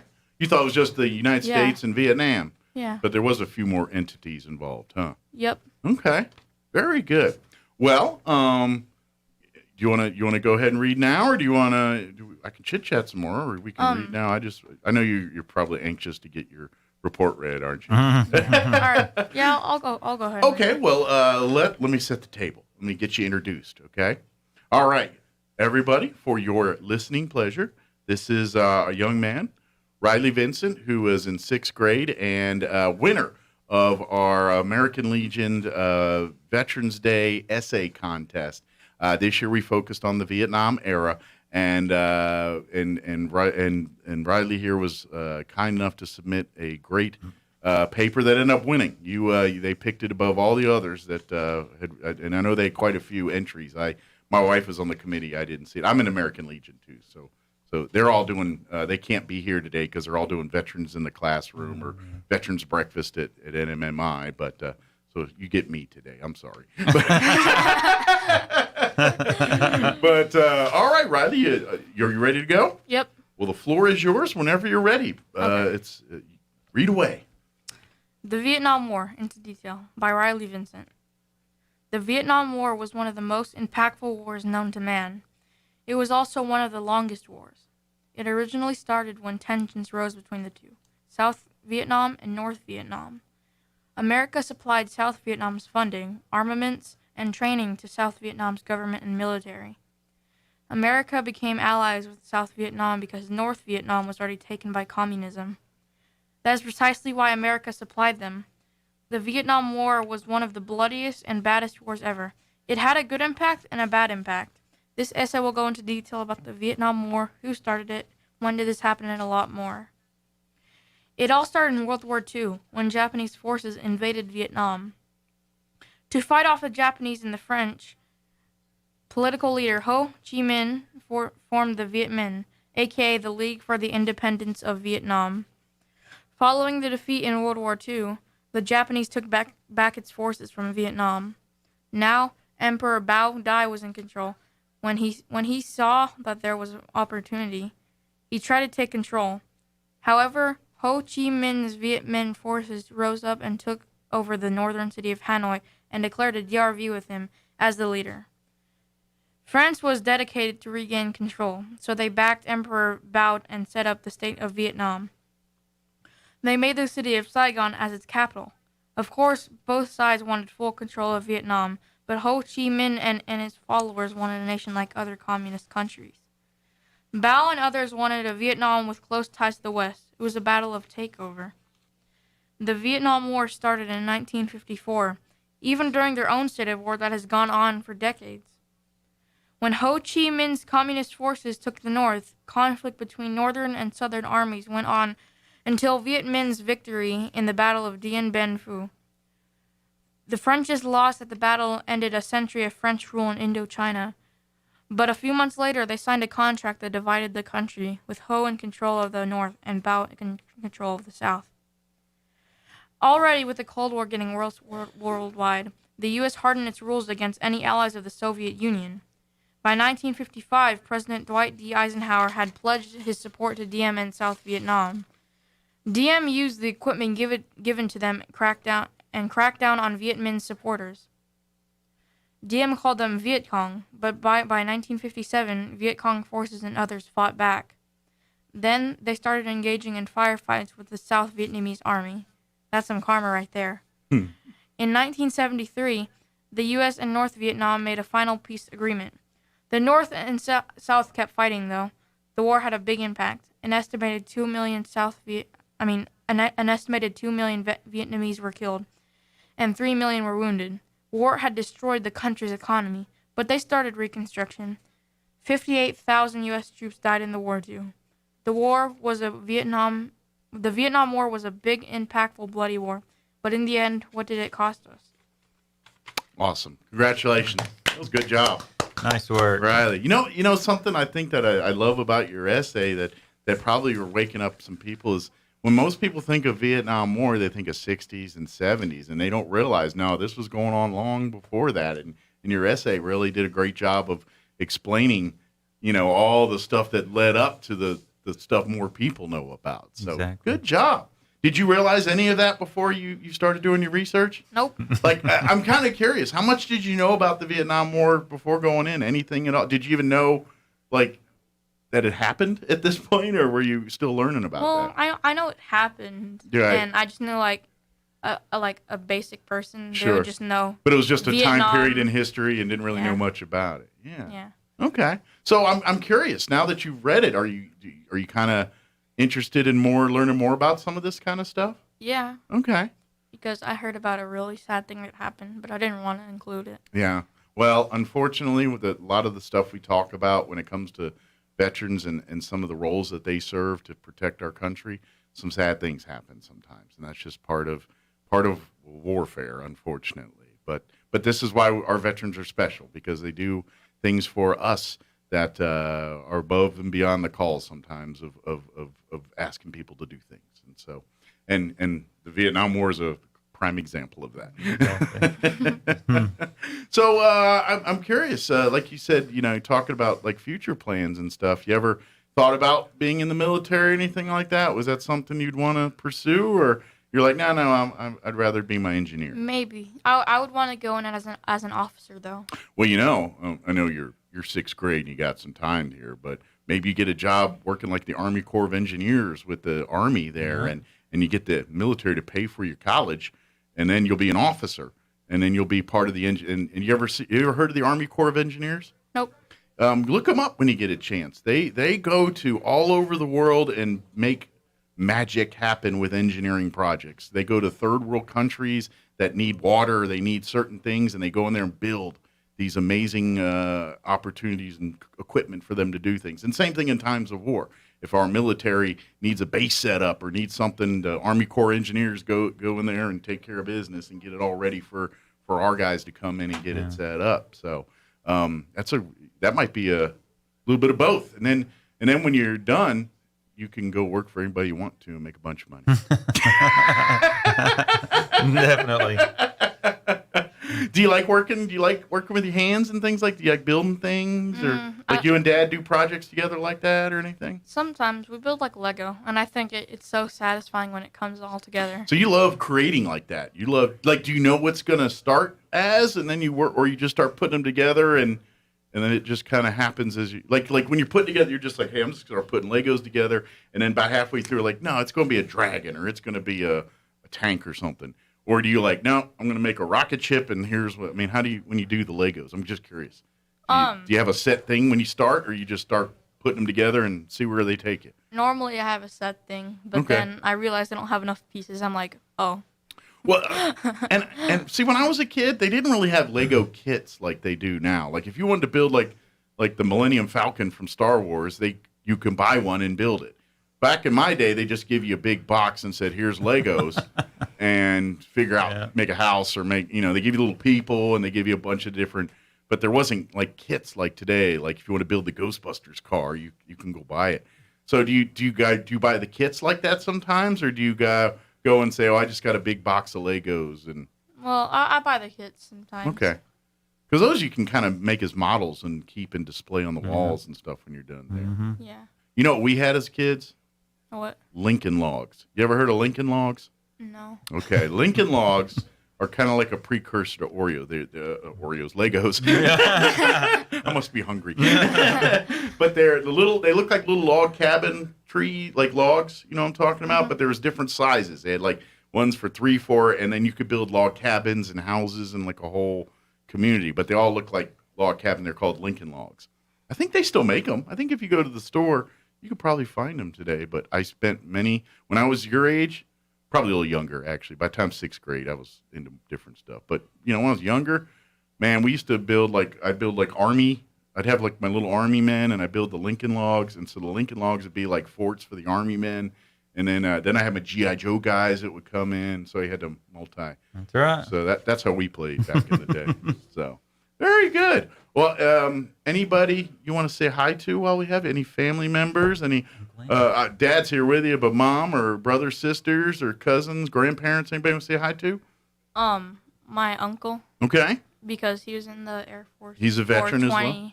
Years. Very good. What do you know? What rank he retired at? Senior Master Sergeant. All right. He was this close to being chief. And one thing I learned when I was in the Air Force. Never make a chief master sergeant mad, because they have more power than anybody else. Even officers bow down to chief master sergeants, even though the officers technically outrank them. But chief master sergeant, you don't want to mess that That's person right. up. He's that person take care of the business and drinks a lot of coffee. Every one of them. I don't know what that's about, but I don't know if it's a rule. As soon as you become a chief, you got to drink copious amounts of coffee. But they do. So that's right. Good deal. So your uncle, senior master sergeant there. Anybody else? Girlfriend? Anybody you want to say hi to? Mama. My mom. Yeah, you won't get in trouble with mom. Say hi. She's my mom's a pharmacist, and Oh, very cool. yeah. Good deal. So she's making sure everyone gets their medicines and everything like that. Yeah. Good deal. And she sometimes makes the COVID vaccine. Awesome. Oh, so she's doing that going on. So very good. So your mom's front lines doing things there. Yeah. Good deal. Awesome. Well, that's great to hear. So, what about you? Now that you're about to go back to school, go back to class here, and finish out your school day. Yeah. Okay. Any big tests today or anything? Hopefully not. Yeah, hopefully not. Very good. Well, I'll leave you the last word. Anything you want to mention? Anything you want to say? Anybody to say hi to? Anything you want to tell anybody that we didn't get a chance to talk about? Anything? I'll give you the last word here. My grandpa, Papa, Sonny. Say hi, a big hi to him. Okay. Hi. Do they live in the area, or they live back east? Knoxville, Tennessee. Okay. Well, good. Well, they can watch it online. They'll be able to watch it online. I don't know. Well, they can watch it now if they're not busy, but they're 2 hours ahead of us. They might be thinking about lunch here pretty quick. So. Yeah. Very good. Well, congratulations, Riley, on writing a great essay. That was an amazing job. I hope this kind of spawns some other interest. The next thing you know, you're going to be doing some more reading and checking out some other historical parts of our country and things. Definitely. You'll find out the more you watch and the more you learn and read about this stuff, the more cool stuff that happens. I mean, yeah, there's the history, but the stories and the people and things that they did, it's quite entertaining and quite amazing to listen to. So I hope you find some more of those in your journey there. Mm-hmm. All right.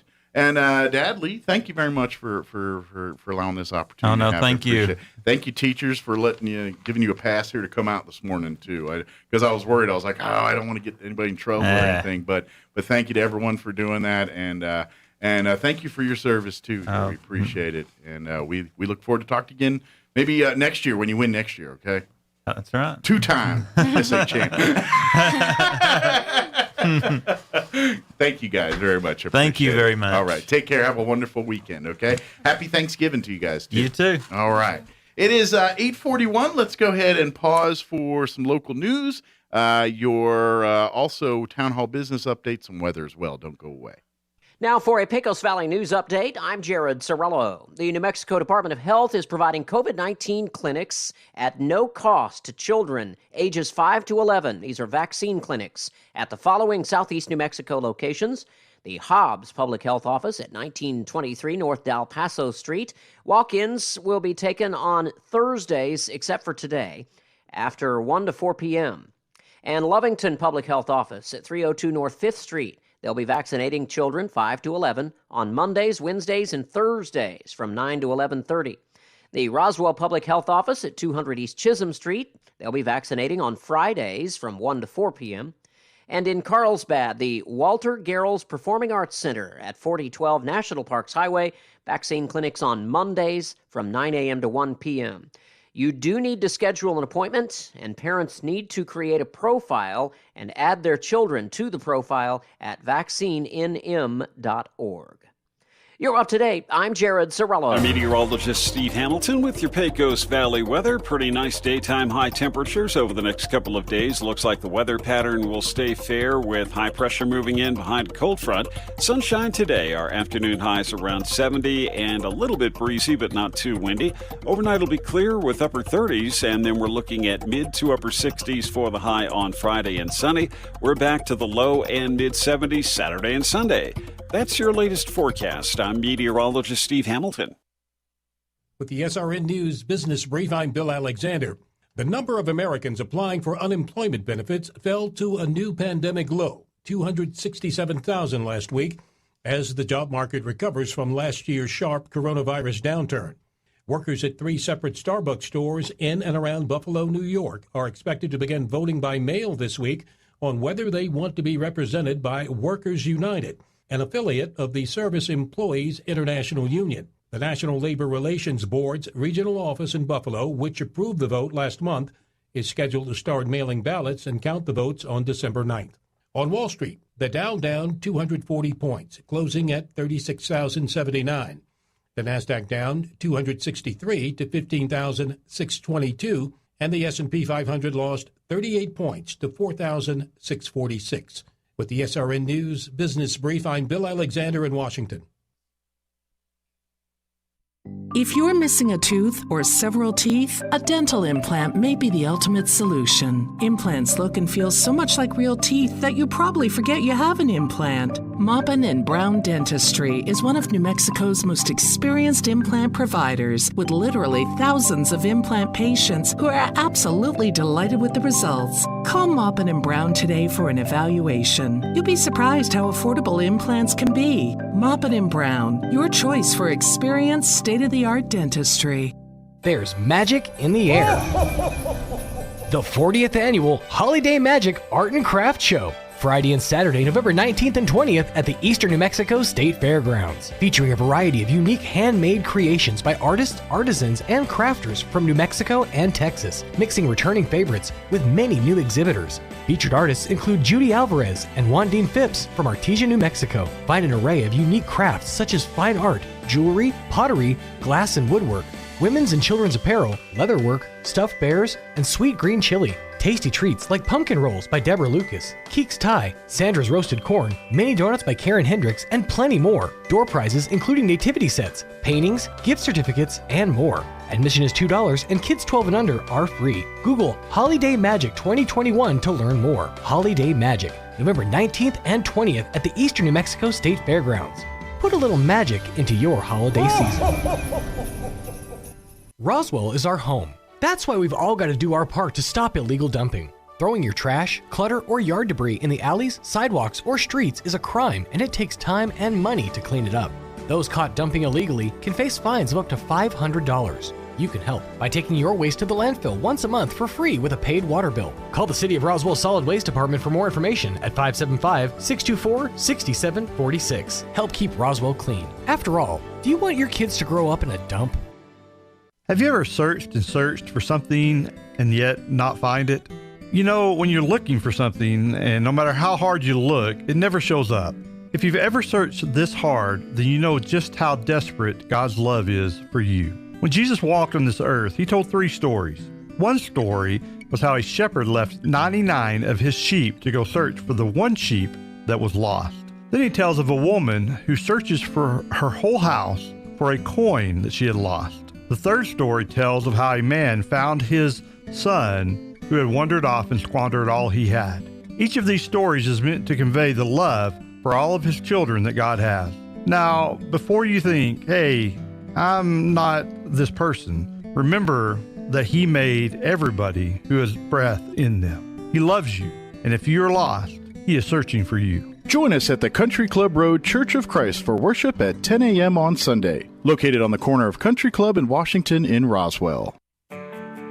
My part-time service in the Army National Guard makes it possible for me to be more for the community I call home. I'm a better neighbor because my service has taught me how important it is to be a team player. My training helps me in my classes when I give attention to detail to the task at hand. My service also allows me to be there for my community in ways others can't. I help my hometown recover after nature strikes. My service in the Army National Guard allows me to keep my country and those I care about safe from threats. I also work with a network of professionals that help me succeed. Also, the Army National Guard's education benefits make getting a higher education a reality. Being an Army National Guard soldier makes living and serving in my community more rewarding every day.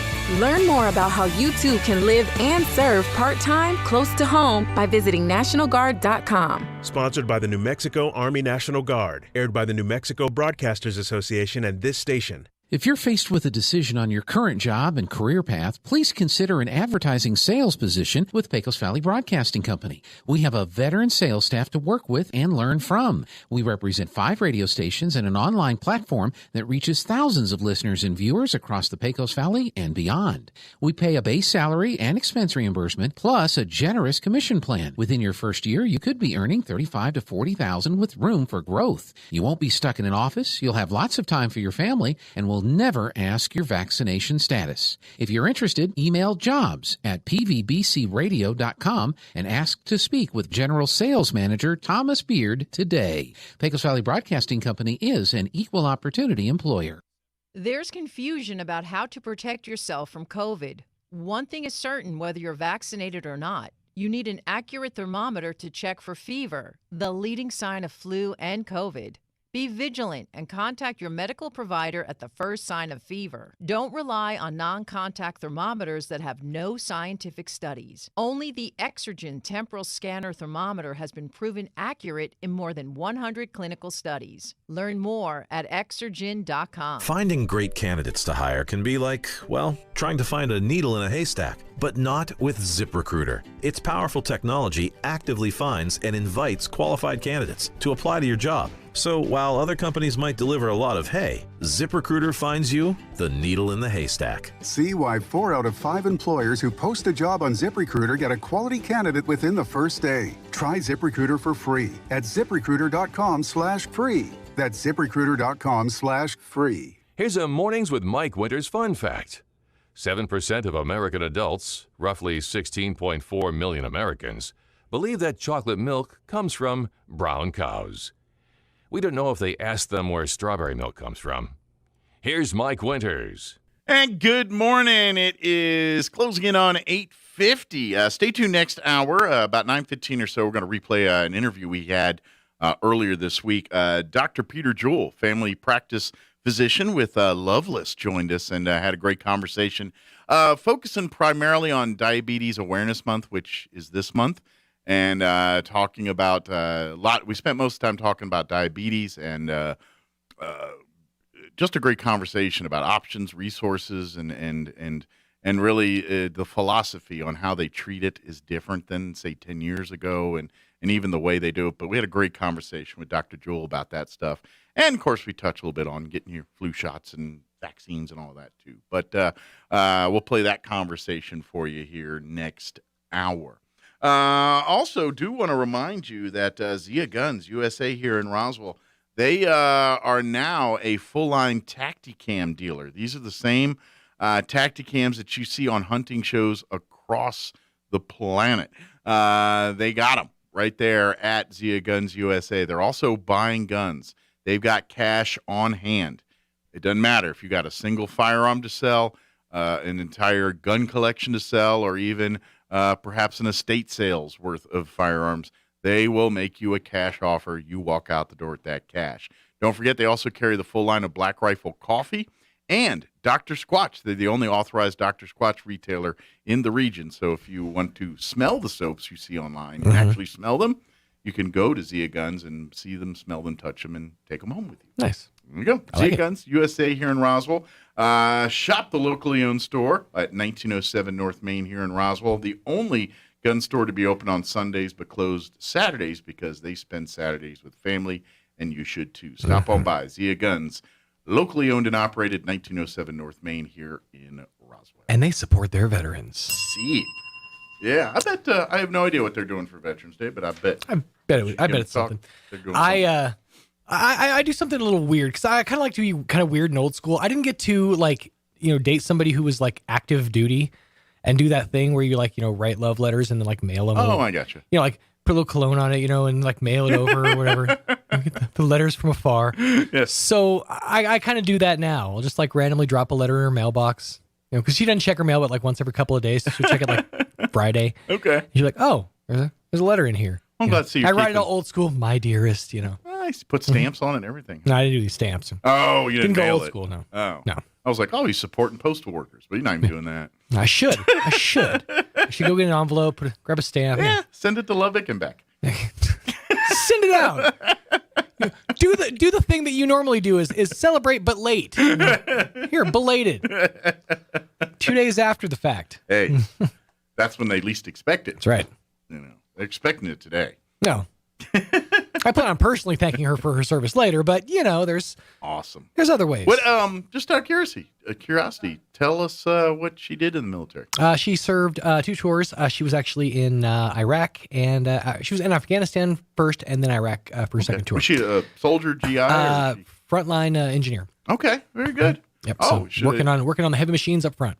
Should have introduced her to Riley, our young man who was in earlier this hour. He wants to be an engineer. Awesome! About the yeah, Army Corps of Engineers. And she said, she tested out where she could have gone, to the Air Force or somewhere else, but she wanted to get down and dirty and play with big equipment. So heavy equipment. So good for her. Mm-hmm. Well, awesome. Well, thank her for her service. Absolutely. For me, if I don't see her today. Good afternoon, good evening, and good night. Are you all going to take advantage of Veterans Foods today? She's definitely going to do the crawl later. Okay. I didn't know if you were going to join. We both have the chillins, so we're going to wait until we kind of have some, some non-kids time, and then we'll celebrate, together. Nice. Very good. Yeah, but she's planning on doing the free lunch kind of tour. So her tour of duty. I know, and obviously this is a family show, so probably can't share them, but I am sure her being an Army vet, she's told you stories of craziness. Dude, it's certainly changed, changed a few things. I can't hear, do you have a different perspective on military people? I have a different perspective on a lot of things. Yeah. One of the things, I think I can share this. I think I have shared this before. One of the things that she told me that absolutely blew my mind was she was stationed, I think she said in Hungary. Okay. And she said some of the Hungarians that she was, I swear, I hope I'm not divulging too much. They said they asked her if she wanted to go sunbathing. Okay. And she said she couldn't do that. And she kind of was saying it kind of in passing. She said, I can't, because I can't get a sunburn, I said, why can't you get a sunburn? I didn't really put 2 and 2 together until she explained it to me that, well, we're government issued property, and that's technically damaging government property. Mm-hmm. blew my mind. I never really thought about the whole government issue thing in that perspective of a sunburn is literally damaging government property. Yeah. It is the mindset that they put us in. A whole new perspective. Yeah, you literally, your butt belongs to them. Mm-hmm. Figuratively, literally, yeah, and mentally. Yeah.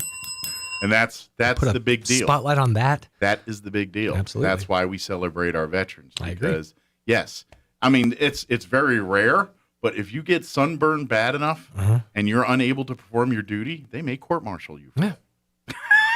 Yeah, I mean it's. I mean it's pretty rare. You had to. Yeah, you had to burn some bridges. You got to go like Pauly Shore and like yeah. And you got to just be someone they probably don't like. Right. And they're like, yeah, you had to have messed up if you're somebody who's got a few stripes. You've definitely you've earned your place. Now, and here's the difference too in the branches of service.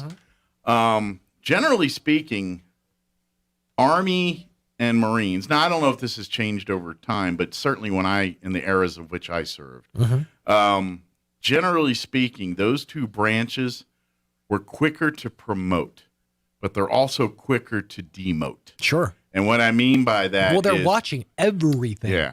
Like, so for an instance like that, say you go, all right, she's at this point a sergeant of some way, shape, or form. She gets this busted for that. They'd be like, okay, well, guess what? Now you're back down to corporal. Right. We're going to bust you back down. Yeah. Now, Air Force and Navy, it's slower building of the rank. Like it takes longer time to get to be an E4 in the Army takes a lot less time to be an E4 in the Air Force, if that makes sense. Right. But it's also harder to kind of lose those. They will be merits. less likely to strip the rank. Generally speaking, if they're stripping rank in the Air Force, you're probably getting kicked out because of whatever you did was bad enough to warrant that. And as a final measure, they say we're going to knock you down a rank and give you dishonorable discharge. Right. So it's a double whammy of you're in trouble there. And I don't know if that philosophy's changed. I mean, granted, it's been 20 years since I've been in the military. And so I don't see the day-to-day operations, but my guess is it's something along that vein. It is basically this man's military. It's basically what was like that 20 years ago is similar to it, at least as far as like procedure, I would imagine. Well, things have changed. Things have changed. Like tattoos is a whole different. You still can't have. Yeah, I guess I hadn't really thought about that. They've laxed on tattoo wearing and things like that. It basically, and I know they don't like you exposing all your tattoos, but they're not as stringent about it. Like if you had a sleeve of tattoos and you're on the flight line, you better not take your BDU shirt off. Right. You can't be going down to your brown or black T-shirt because that sleeve's showing you're in trouble. But I'm trying to go full Yakuza, so But if you work day shift at Holloman Air Force Base and it's 97 degrees, that's one thing I do respect about those people who go full blown full arm sleeves. I do respect that they always stop it right at the wrist. It's like at least you can show some decency, Well, keep them hands clean. Those uniforms, the BDUs, they serve other purposes. Like you can use them as flotation devices. They're designed to handy on a date. Yeah, to be on. They're clothing designed for missions. They're not. It's not like going to JCPenney and picking up a shirt and pants and running around with it. That's same. It has the materials, and then there's winter weights and summer weights and different thicknesses. I've always just been a heavyweight, so. I don't really but they're not BDUs anymore. Now they wear something else. BVDs. Some other term for uniform of fatigue of something, or I don't know what they call it. But I'm sure it's a thing. But yeah, they actually serve function in the Navy. Of course, now they have like their own version of BDUs, and it's like that blue-gray camouflage. But back when I was in, they didn't wear those. They wore I call them the Shawshank Redemption uniform, and it was those blue jeans, bell-bottom blue jeans, right, and that blue denim-y looking long sleeve button up shirt. Now, was this like an old wives' tale, or did they literally have the patches on their butts with their names on it? That's true. I was wondering if that was like an old wives' tale or got urban in a fight legend. with a Navy guy over that one time, but another day for another time. Yeah, that was always a joke that was floating around too. So never mind. I'm not gonna make it. Happy Veterans Day is what we're trying to say. Time for Town Hall News. We'll be back. Don't go away.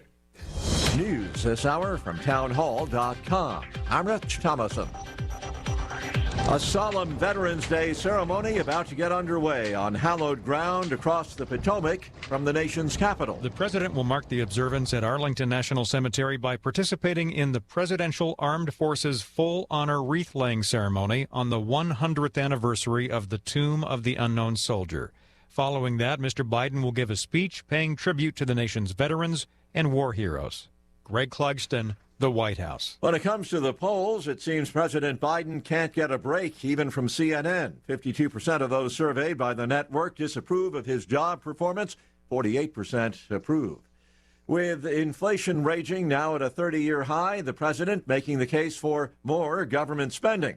And he claims his $1 trillion infrastructure plan will help to untangle the supply chain mess. For American families, it means products moving faster and less expensively from factory floor through the supply chain to your home. But critics, former President Trump among them, complain that only about 11% of the massive spending bill would go to actual infrastructure projects. Axios reporting that Democratic Senator Joe Manchin may delay a vote on the $1.75 trillion Biden Build Back Better plan until next year. On Twitter, Manchin writes that inflation is getting worse and that D.C. can no longer ignore the economic pain that Americans feel every day. Testimony has resumed this morning at the homicide trial of Kyle Rittenhouse, at a trial underway in Kenosha, Wisconsin. Wall Street struggling to get back on its feet following yesterday's big losses. Right now, the stock indexes are mixed, with the Dow down 73 points, NASDAQ 123 points higher, and the S&P is up 10 points. More on these stories at townhall.com. Hi, I'm Nick. And I'm Adam. We started Legacy Box so that family memories would be safe and could always be enjoyed together. And this year, we're offering you early access to our incredible Black Friday sale so you can finally digitize your home movies and photos. 1 million families and counting have trusted Legacy Box to convert their aging media because Legacy Box is safe, simple, and affordable. From fading over time to risks like fire and water damage, your videotapes, film reels, and photos aren't protected unless they're on a digital format. And with the holidays approaching, don't wait. Simply fill your Legacy Box, and we'll take care of the rest. This is the first time we've offered Black Friday savings this early, and it's the most meaningful thing you can do this holiday season. It's time to relive your most important memories and take advantage of Legacy Box's best sale of the year. Visit legacybox.com/LBox to get early access to our Black Friday sale. That's legacybox.com/LBox for an irresistible deal. legacybox.com/LBox. Poland warns that more migrants are expected to make their way from Belarus to the Polish border today, trying to force their way into the country. Belarus accused of illegally sending migrants west in retaliation for sanctions. The head of Poland's National Security Department, Stanisław Żaryn, said he expected a day full of destabilizing acts. Poland and the EU say this is not a migration crisis, but a political one created by Belarus's authoritarian regime, whose goal is to destabilize the bloc. Brussels is preparing to expand sanctions against individuals and companies tied to Belarusian President Alexander Lukashenko. With winter coming, this is also a humanitarian crisis. Migrants trapped between Polish and Belarusian guards are sleeping in the open air, and several have already died from hypothermia. The BBC's Adam Easton reporting from Warsaw. News and analysis at townhall.com. Disciplinary action recommended for Chicago police officers involved in a raid gone wrong a couple of years ago. The Chicago Police Oversight Agency Civilian Office of Police Accountability is recommending suspensions and some potential terminations of more than a half dozen officers involved in a botched 2019 raid on the home of a black woman who wasn't allowed to put on clothes before being handcuffed. In a report released Wednesday, the agency recommended between 1 day and 1 year of suspension for multiple officers and up to and including separation from the department for some officers. Police Superintendent David Brown has already moved to terminate one sergeant. Earlier this year, the agency noted nearly 100 allegations of misconduct by officers involved in the mistaken raid of the home of social worker Anjanette Young. I'm Mike Grossi. And again on Wall Street, the Dow up 87 points and NASDAQ down 120. More on these stories at townhall.com.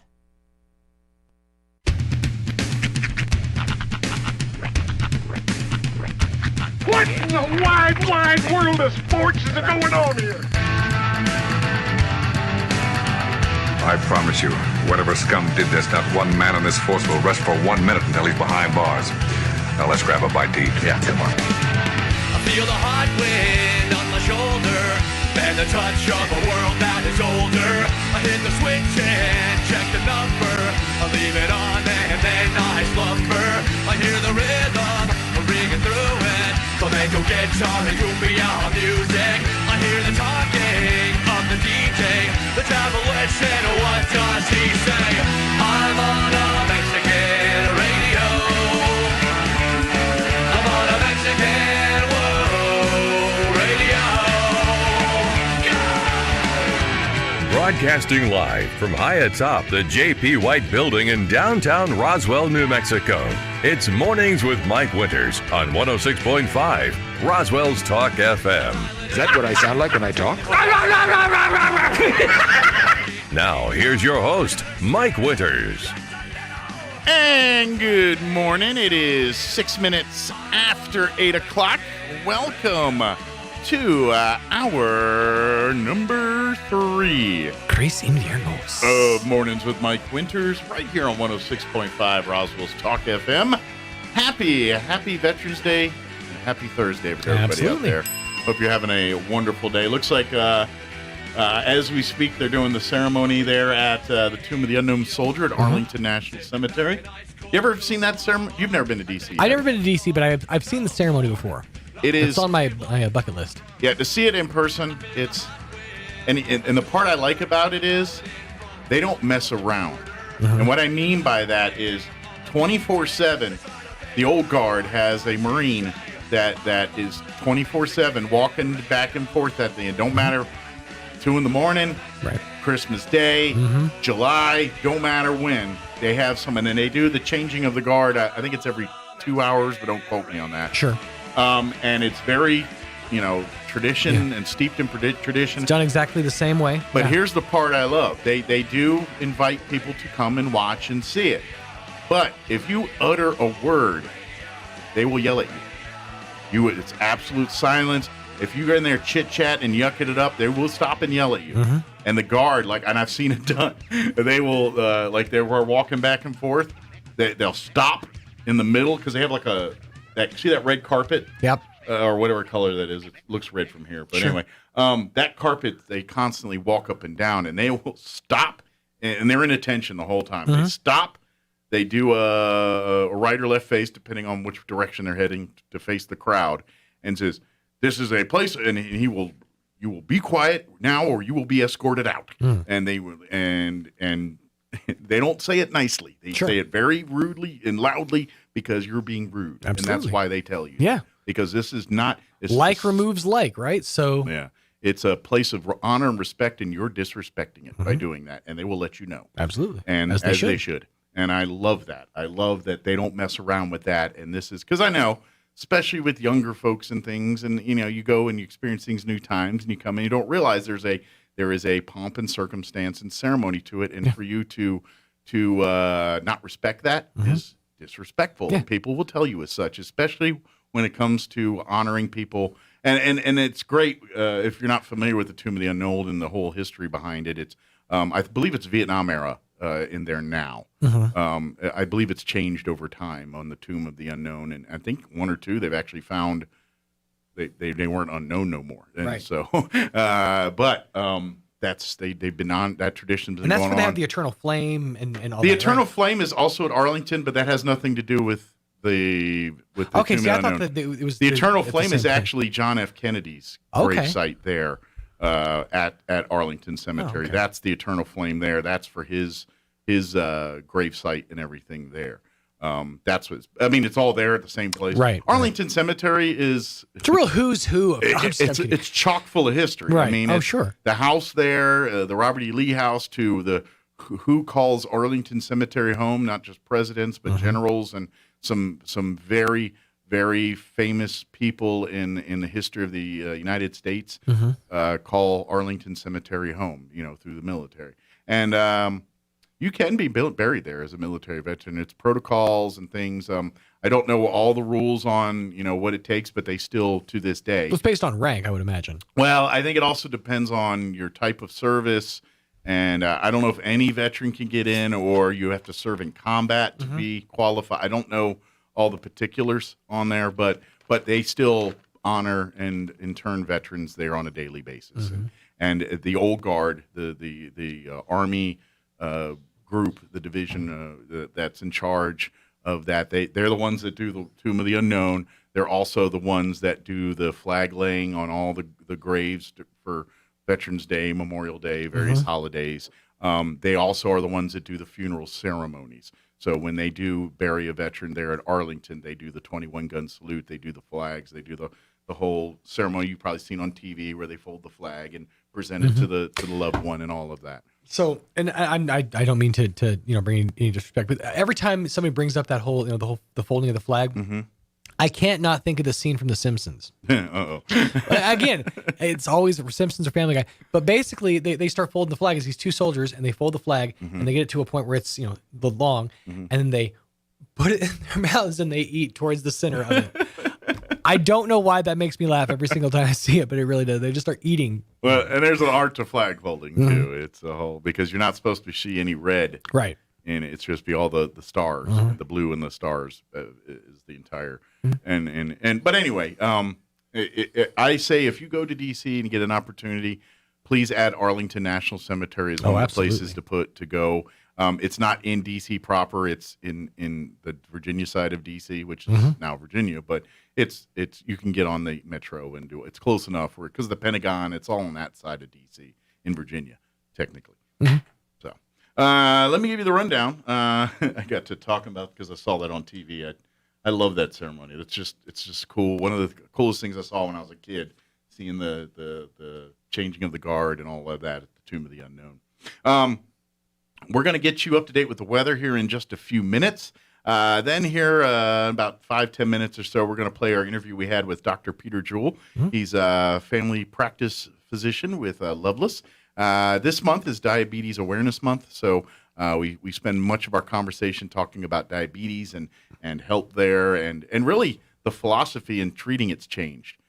Back 10 years ago, it's like, all right, now they kind of like try to match your lifestyle with the medicine. We talks, and Dr. Jewell talks all about that, and it's a great conversation there. So invite you to stick around and listen to that. Absolutely. Later on, we'll get you up to date with the news of the local variety, along with your town hall business update and whatever else we can come up with for this hour of the show. Before we do any of that stuff, though, let's take a deep gander at your weather. Here's your meteorologist to tell you it's going to be cooler and warmer and stuff. I'm meteorologist Steve Hamilton with your Pecos Valley weather. Pretty nice daytime high temperatures over the next couple of days. Looks like the weather pattern will stay fair with high pressure moving in behind a cold front. Sunshine today. Our afternoon highs around 70 and a little bit breezy, but not too windy. Overnight will be clear with upper 30s, and then we're looking at mid to upper 60s for the high on Friday and sunny.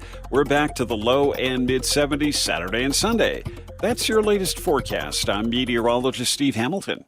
Thank you, Steve. Currently 52 degrees here in Roswell. Humidity is at 37%. Winds currently out of the north at 10 miles per hour. Expect sunny skies today. Highs near 70, but 69 officially. Winds will be out of the north at around 10 miles per hour. For tonight, skies will be clear with an overnight low of 37 degrees. Winds out of the south at around 5 miles per hour. For you Friday, even cooler. Friday, 66 for a high under sunny skies. Tomorrow, winds will be out of the north, 5 to 15 miles per hour. Excuse me. Clear skies. Friday night, chilly. Overnight low of 33. So not quite freezing, but it's going to feel like it. And then Saturday, sunny skies, high of 74, back up into the mid-70s. South winds 5 to 10. And then Sunday, sunny skies, high of 73 expected. And then we're back up in the upper 70s when you head back to work and school on Monday. All right, it is 14 minutes after 9 o'clock. We're going to take a 3-minute commercial break, and then on the other side, we're going to play our interview with Dr. Peter Jewell from Loveless. Don't go away. You're listening to Mornings with Mike Winters. Have you ever searched and searched for something and yet not find it? You know, when you're looking for something, and no matter how hard you look, it never shows up. If you've ever searched this hard, then you know just how desperate God's love is for you. When Jesus walked on this earth, he told 3 stories. One story was how a shepherd left 99 of his sheep to go search for the one sheep that was lost. Then he tells of a woman who searches for her whole house for a coin that she had lost. The third story tells of how a man found his son who had wandered off and squandered all he had. Each of these stories is meant to convey the love for all of his children that God has. Now, before you think, hey, I'm not this person, remember that he made everybody who has breath in them. He loves you, and if you're lost, he is searching for you. Join us at the Country Club Road Church of Christ for worship at 10 a.m. on Sunday, located on the corner of Country Club and Washington in Roswell. Times are changing, and today's funerals aren't always the sad and solemn events you might expect. This is Gabriel Casaus from Lagrone Funeral Chapel. Along with hymns and scriptures, today's funeral services are often filled with fish stories, country songs, and a joke or two, golf clubs and hot rods, favorite recipes, and kitchen disasters. At Lagrone Funeral Chapel, we believe a funeral should reflect your loved one's personality, passion, and sense of humor. When you lose a loved one, we're here, because at Lagrone Funeral Chapel and Crematory, we make it personal. 900 South Main, Roswell.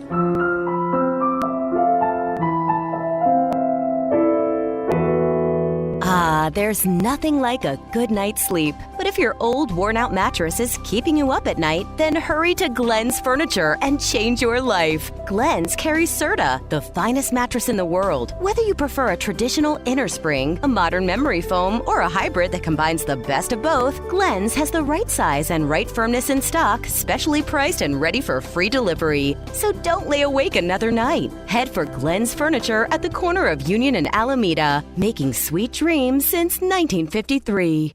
If you're faced with a decision on your current job and career path, please consider an advertising sales position with Pecos Valley Broadcasting Company. We have a veteran sales staff to work with and learn from. We represent 5 radio stations and an online platform that reaches thousands of listeners and viewers across the Pecos Valley and beyond. We pay a base salary and expense reimbursement, plus a generous commission plan. Within your first year, you could be earning $35,000 to $40,000 with room for growth. You won't be stuck in an office. You'll have lots of time for your family, and will never ask your vaccination status. If you're interested, email jobs@pvbcradio.com and ask to speak with General Sales Manager Thomas Beard today. Pecos Valley Broadcasting Company is an equal opportunity employer. Here's a Mornings with Mike Winters fun fact. The average person spends 6 months of their lifetime waiting for a red light to turn green. Share this information with a police officer that pulls you over the next time you run a red light. Here's Mike Winters. Morning, good morning. It is 20 minutes after 7 o'clock, and joining us in studio this morning from Loveless Regional Hospital, Dr. Peter Jewell back with us. Morning, doctor.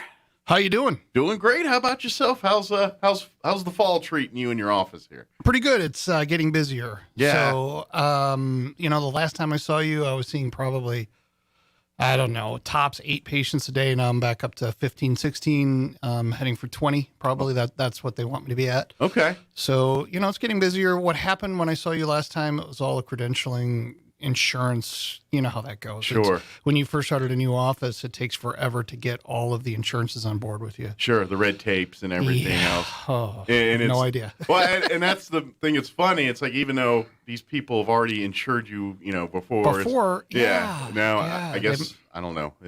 There's some. I guess there's other red tape they got to look at to see if that red tape jives with that red tape. I don't know. Insurance companies wanting to make a lot of money. I think that's what it is.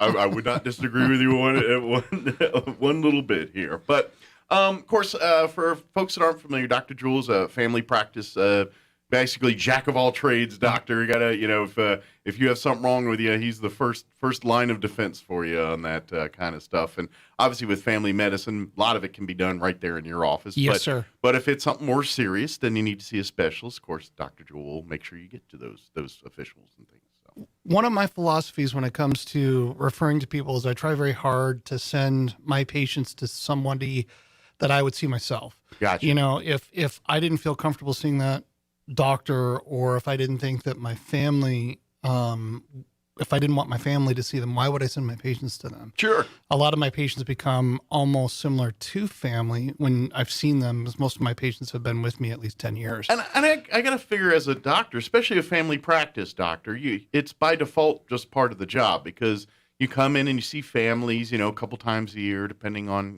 how big the family is and how often things happen. But generally, a couple times a year, you're seeing the family, and you kind of, and obviously, when you're dealing with folks' medical history, you're getting a little intimate there. So you find out things about families, and you learn that they go to your church, or they go to your soccer games, or whatever you're into, and that's kind of life. But you just by default, you kind of learn more about your clientele and things, because it's a more intimate relationship. Absolutely. Yeah. So that's a good thing. You're correct. 100% correct. Of course, this month, for folks that aren't aware, is Diabetics Awareness Month. We're raising awareness for diabetes. I ain't gonna lie. In my lifetime here, and I'm yours as well here. When we were kids, this was something a very few people had or talked about, and now more often than not, over 50% of the population has it. You know what I mean? It's one of these things, and it's like, well, what happened here? And there's probably a lot of variables in this here, but the thing is, this is something that every American, I don't care if you're a child or 78 or 80 or 50, somewhere in between. This is impacting everybody at every phase of life right now. I myself am a type 1 diabetic. Yeah. So yeah. I guess I'd start out. Let's differentiate the two different types of diabetes, because I get this question every single day in the office. Type 1 diabetes, typically, not 100%, typically occurs younger in life. Again, there's all kinds of variables with that, but typically starts younger in life. I found out that I was a diabetic at the age of 11. Okay. And it was crazy because my parents had taken me to see Star Wars, had to wait in line. The original Star Wars, the first movie that came out. A New Hope. Yeah, exactly. And every 5 minutes I had to go to the bathroom. That is the most common symptom in type 1 or type 2 diabetes. If you're having to urinate a lot, you're thirsty all the time. Is that your body trying to get the sugar out, in essence? Yes. Okay. Because essentially, you don't start passing glucose in your urine until your sugar's around 200-ish. Okay. Again, there's variables with that. But, if you don't know you're a diabetic, which they estimate about 15 to 20% of the population of New Mexico is diabetic, don't know that they are. Yeah. But if you don't know that you are, you just go about your regular daily habits of eating anything, and of course, here I am as a kid at Star Wars. What am I eating? Starburst. I'm shoving them into my mouth and popcorn. I didn't know any better. I didn't know I was a diabetic. But my parents thought, yeah, there's something wrong. You can't sit still for 5 minutes to watch this great, more or less it became more than a kid's movie. But at that time, that's kind of what it was. Sure. And I couldn't sit still for 5 minutes. I'm going to the bathroom. And my parents at first thought that was a kidney issue because they didn't know any better. Sure. And then I go to the doctor, and sure enough, diabetes. Okay. So, that I wouldn't say that that's what I see every patient with, but almost every patient, that's one of the symptoms that they have. Gotcha. They're constantly thirsty.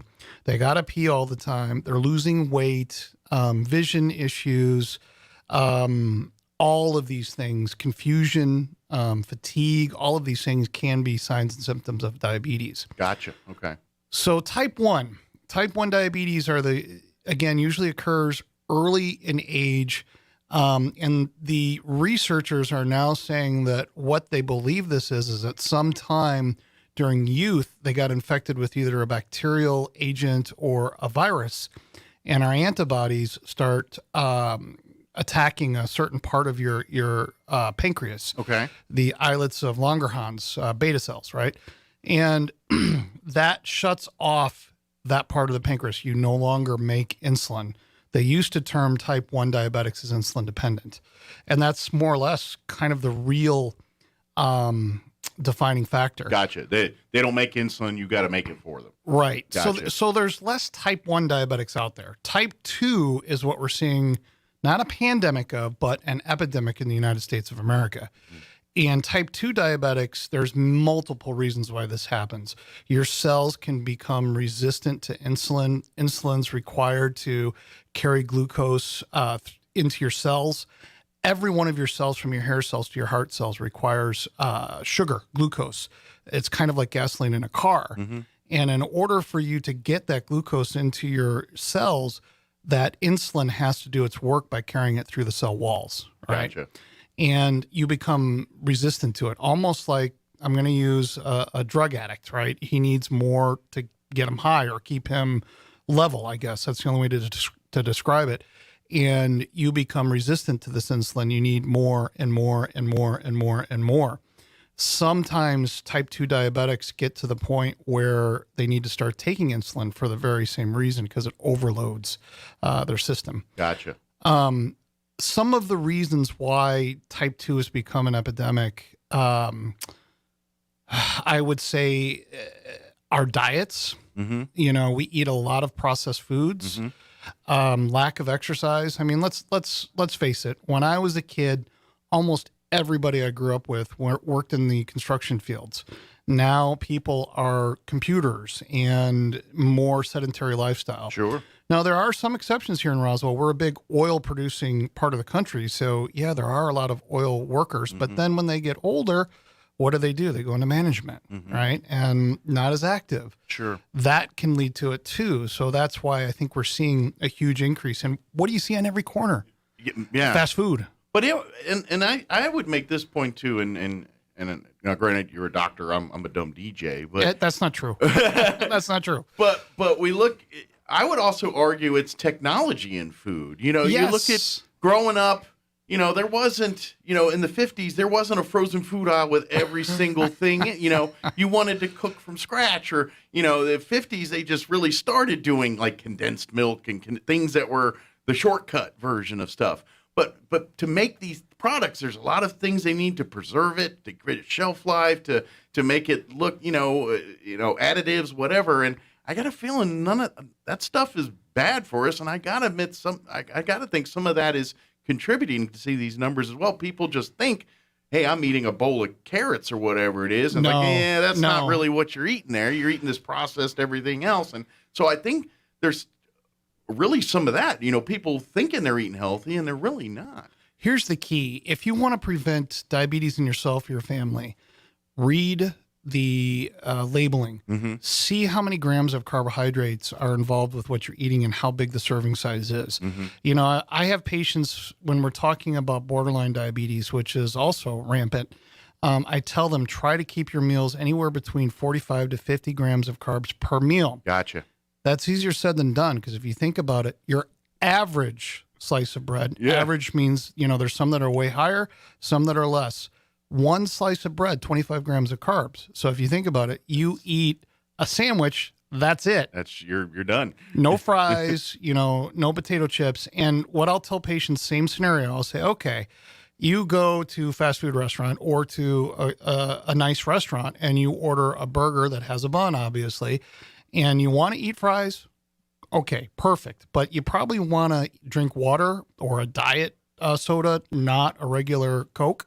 Because if you drink a Coke on top of that, you're looking at your carbs being fulfilled for the entire day. That regular, 12-ounce full sugared Coke is probably all the sugar you need. Almost for the day. For the whole day there. Yes, sir. Yes, especially if you get one of those Route 66s. And I'm guessing you probably drink, the average that drinks Cokes like that, you say you drink 3 of those a day. Oh. And I'm probably lowballing for some folks. I bet there's people that pull down a 6-pack or a 12-pack a day. You're correct. Yeah, and if you just cut that out alone, you could probably eliminate some of your risk factors right there. If you're young and just trust me, I kind of wish now in my pushing 50, I wish I knew some of these lessons now and back those days, and we were just dumb kids, and we, hey, here's your sodas, here you drink.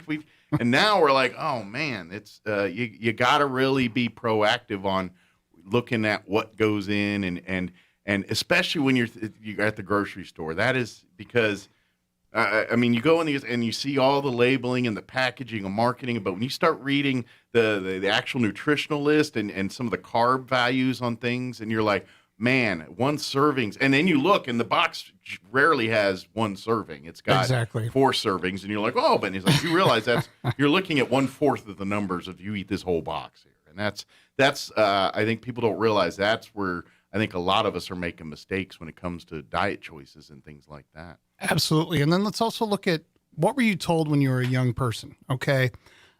I even caught myself saying this to my daughter.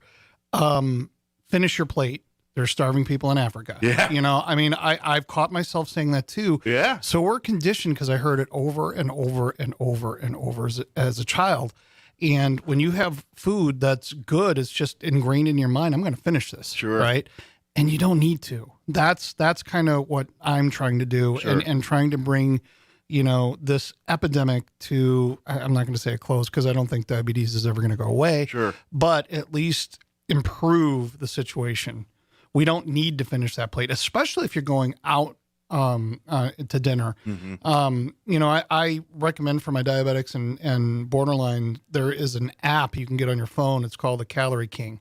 And it has practically every restaurant here in town. You can pull it up and you type in Big Mac, right? And it'll tell you the amount of carbs. If I'm going on my memory here, but the last time I pulled that up, I think that a Big Mac alone was either 46 or 48 grams of carbs. Remember how I said that 45 to 50 gram level. So that's just something to keep in mind. Get that app if you've got a smartphone, because you can type in things. Okay, you go to a fancy restaurant and they're There's not alternatives. it's not gonna have lasagna at, let's say, the Pasta Cafe, but you can type in lasagna and you can at least get a basic idea. Yeah, right? they all, you know, the basic ingredients of lasagna are the same: the noodles, the sauce, the meat, Yes, sir. the cheese, Yep. and you know, what other things, but ballpark it, you know. And to be honest, the differences aren't going to affect that, because one chef may use one seasoning, or that kind of stuff's not going to mess with it too much. It's the you know, the flour, the Pasta. wheat, the pasta. Yeah, that's, you know, that's what's going to kill you there. And here in New Mexico, you know, I'm half Italian. Okay. So where I grew up, the food that we ate in Chicago, which was where I grew up, was very pasta heavy, right? Yeah. Pasta's made up of flour and butter. Okay. Here in the Southwest, my 3 favorite types of foods are Asian food, Mexican food, and Italian food. All 3 really bad for you. You know, I'm being honest. Yeah, all loaded in carbs and but delicious. Here, the tortillas, it's almost the same thing. You've got flour and lard instead of flour and butter. That's carbs and fat. Fat breaks down to carbs like that. Sure. You know, and so you're just carbs upon carbs upon carbs upon carbs. That's how we have this epidemic getting worse and worse and worse with type 2 diabetes. Gotcha. So, and that, again, it's really about paying attention to those things. Here's the good news, though. If you do, being diagnosed with diabetes today, it's not a death sentence. If you listen to your doctor and you start trying to work the program, you can live a long, normal life. You know, obviously, you know, you got certain rules and things. You're not going to shut down the ice cream buffet or nothing, but you know, you know, and the times are changing when it comes to diabetes. Back when I first was diagnosed, my doctors would tell me every single time I went in there, they point their finger at them, don't eat sugar, don't eat sugar, don't eat sugar.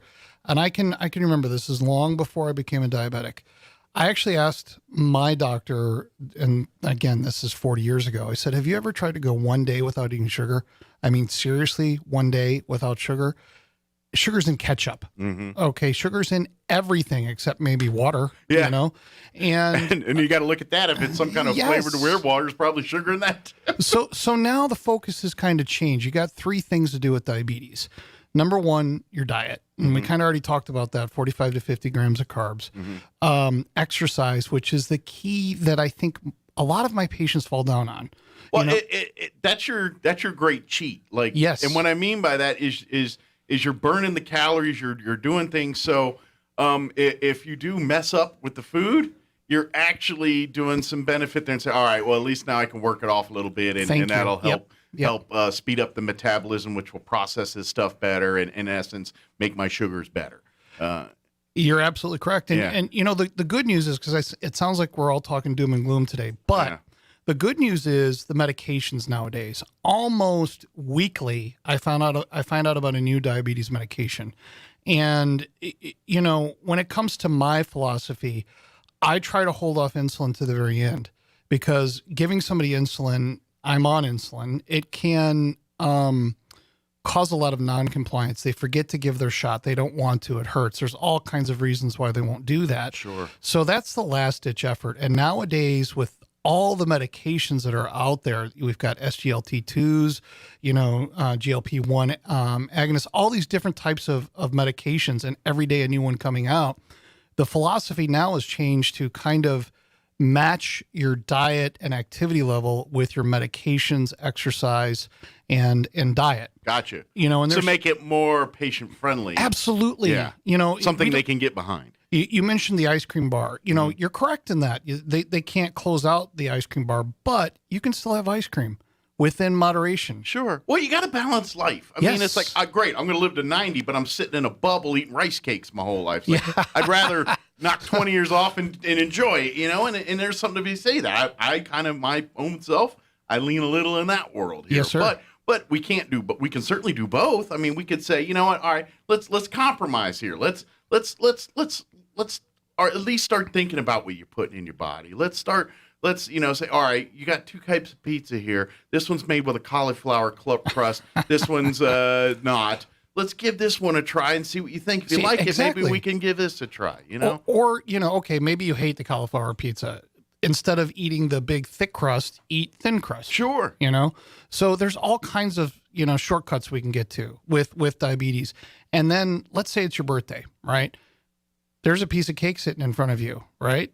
You're okay to eat that, but remember that next meal, no carbs. Yeah. No carbs. Sure. You don't after you're done that cake, don't go and have a big tuna sandwich with yes, sir. with 10 pounds of mayonnaise and bread, you know. And another way to actually help you keep your diabetes under control, they have this wonderful device now. It's called a continuous glucose monitor. I have one on my body right now.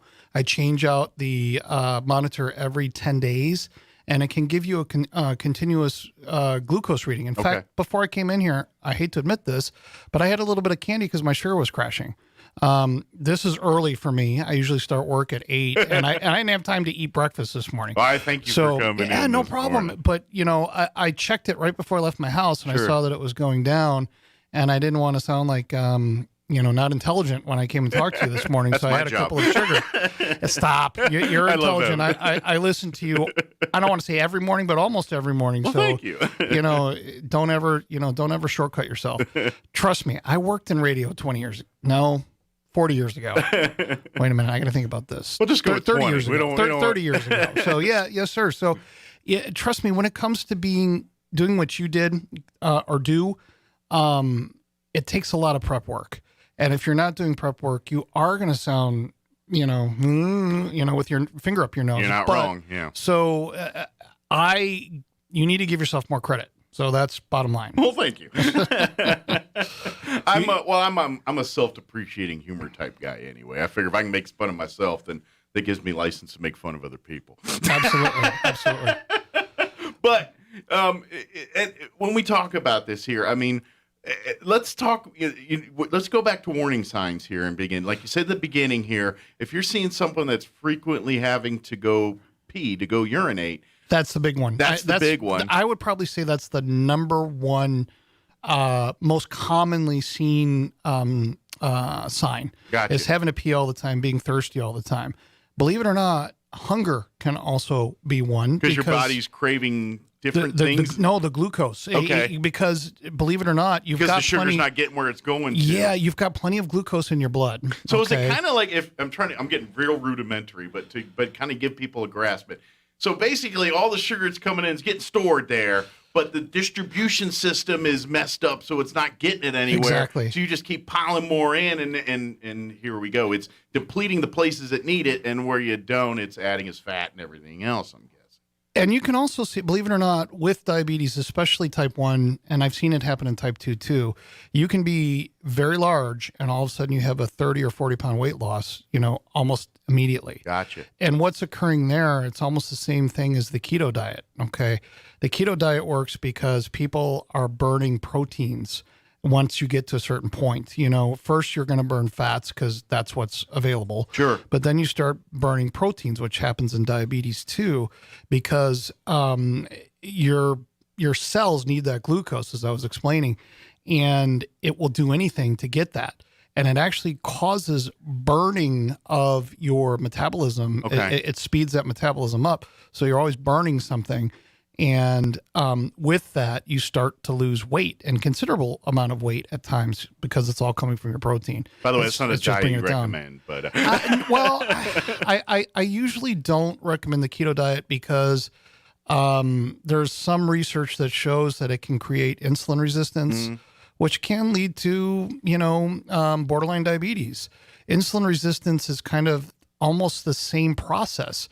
When you'll lose 40 or 50 pounds, in a couple of months. Sure. But then when you start eating carbs again, guess what? You gain it all back plus some. And that's my problem with like the diet, that diet mentality anyway. It's like, yeah, if you're losing to lose a bunch of weight, sure. I mean, I can see that as a option, but you've got to remember that at the end of the day, you can't go back to once you've hit your goal weight, you can't just say, all right, game on, back to eating again, because you're either going to gain it all back or gain more back.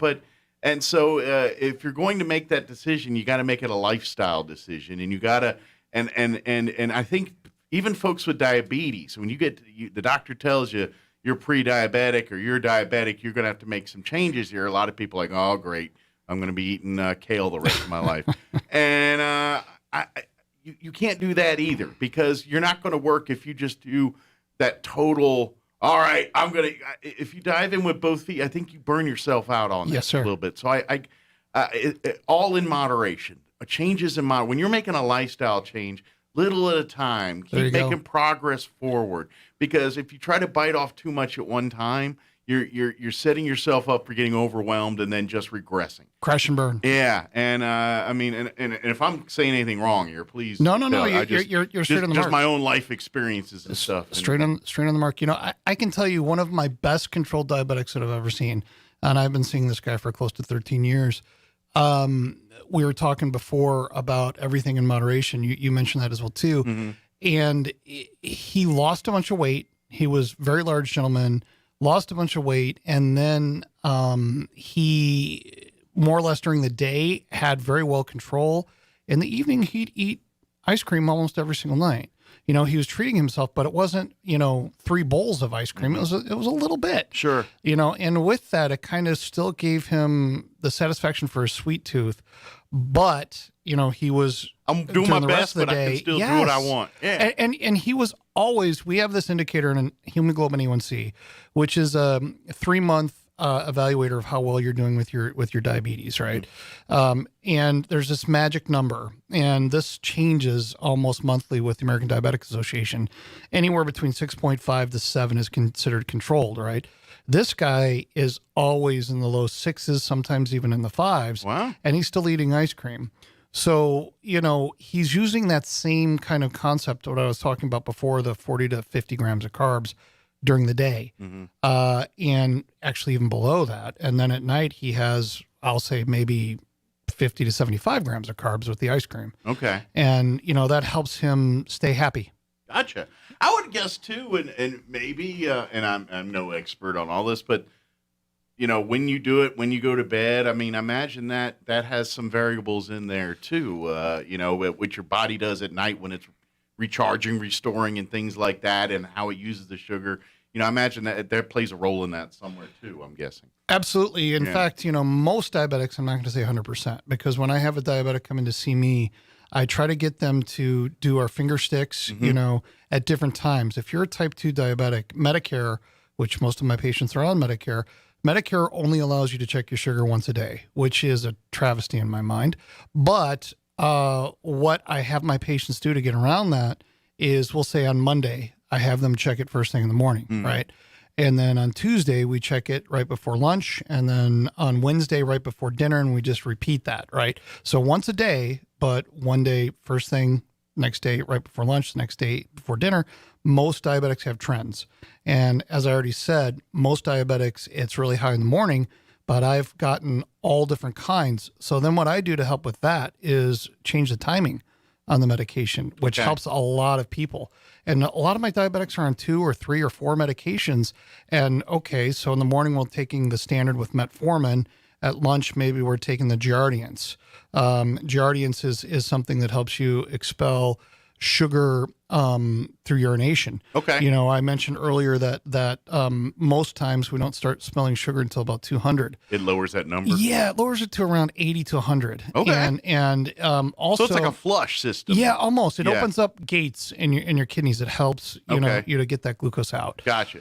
And it does it in a good way, because let's say you don't know you have diabetes and you're spilling it in your urine at that point. That means your sugars are around 200.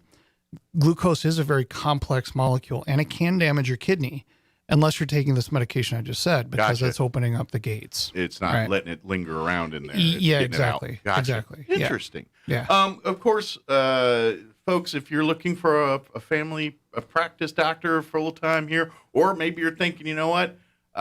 Maybe it's time for me to Get start checked out here, and maybe I'm hearing some of this stuff and I'm peeing a lot more than I normally do. Maybe I do need to get this looked at. Oh, the other thing to remember on that too, family history, especially with type 2 diabetes. If you've got somebody in your family that has diabetes, get yourself checked. It's really easy. Well, it's really easy. It's like you said, more people are more susceptible than others here, and that DNA, obviously, that's the roadmap. That's, you look at your parents, you look at that's the roadmap of everything. And so odds are, if your parents and their DNA is having the problem, you're probably, it's no different than a lot of other things. When they talk about heart disease or breast cancer, any of these things, there's a lot of hereditary connections there on some of these. So, yes, sir. yeah. Absolutely. So get it looked at here and make the decision. And I'm telling you, if you get that the call here, or get this says there's a whole world of options to you, and even and I'm sure when you sit down here with Dr. Jewell, he'll give you all those resources. But even outside of that, talk in the extension office. They have programs and things that diabetics cooking classes, so you can learn different recipes and things. So if you're like, man, I'm a pizza is going to hurt me. All right, well, let's find different ways to enjoy that pizza. You're right. And things that you can do it more often, but with healthier ingredients and things like that. So, so schedule an appointment with Dr. Jewell's office. You can call 575-627-4200. Yes, sir. And I'm not sure if is that your office number? Yes, sir. That's the office right here in Roswell. And that's very good. That's the best number to reach, because there's also another number that you can call, and that'll patch you down to Albuquerque. Gotcha. And then when that happens, let's say if you're a newly diagnosed diabetic, I'm going to spend a little bit more time with you, kind of tell you some of the things that we talked about here. Gotcha. You need to know that. You Absolutely. can't just go into this blind. And well, you got to arm yourself with the information and the education with it, because you're entering a new phase in your life, and let's be honest, the more of your family that's involved with that, the easier it is, because diabetes really is a family cure. It's yes. When one person's eating a diabetic's menu and the rest of the family isn't, that is not doesn't work. That does not bode well for folks. So no, it doesn't work. Awesome. But again, call Dr. Jewell's office 575-627-4200, and anything through Loveless. If you got maybe if you need a specialist for something else too. I'm sure they can redirect you to wherever they need to go, or check out the loveless.com website, and you can find a doctor right through there and look up everything you need there, and including Dr. Jewell here. So we're trying to expand too at Loveless, so call us. You never know who we're going to have popping up. Absolutely. Well, do we get everything we need, at least for now, or I think so. I mean, if you have any questions, ask me now, because honestly, I've been a diabetic for 42 years. I've walked a mile in these patients' shoes. Yeah. I've been there, done that. And, And I imagine that your patients can appreciate that, because, especially if you're, we always have these images of doctors always talking down to you on things and stuff. That ideology is changing, obviously, but there's still people with that mindset. But when you got a doctor that's like, all right, well, I got to go take my readings. You want to take, you know what I mean? Yeah. You know what I mean? When someone's walking those steps with you, it kind of makes that path a little easier, Well, I've always prided myself. My big thing when I see a new patient, or any patient actually, is communication. Yeah. If I don't listen to what my patients are saying, then I'm going to miss something. And that's one of my pet peeves when I see doctors and they do that, where they're just sitting at their computer and typing away and not paying attention to you. It's time to move on. Well, you're a bit of a detective. I mean, as a especially a family practice doctor, where people saying, I got a owie right here. Well, there's about a billion things that could be coming from. Let's ask some more questions here, and so that's part of the tool of being a doctor, is listening what the patient's saying. So absolutely. So come, and if you've got those issues, and then of course if you just general health medicine, if you need physical, if you need just general care, you come in and got a growth or something on the skin, something you want to look at, something you gotta. Some stuff you see the doctor for. Yes, sir. Dr. Jewel can handle it for I've seen a lot of things in my 13 years of doing this. A lot of things. Yeah, you'd be surprised with everyone burning warts to everything in between. Yes, sir. So, yes, awesome. sir. Well, thank you, sir. Appreciate it. We'll let you get to the office, and all right. I'm sure you got a bunch of people ready and waiting to see you here. Yes, sir. Awesome. And always, it's a pleasure talking with you. As well. Thanks for talking to us, and go get a real breakfast now. Yeah, no more Skittles, right? That's right. Thank you, doctor. You're welcome. It is 7:53. Let's.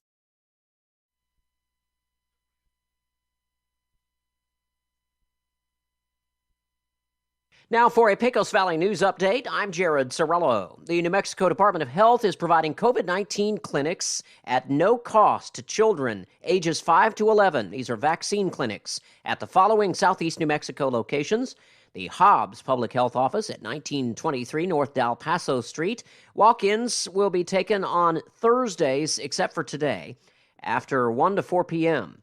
And Lovington Public Health Office at 302 North 5th Street. They'll be vaccinating children 5 to 11 on Mondays, Wednesdays, and Thursdays from 9 to 11:30.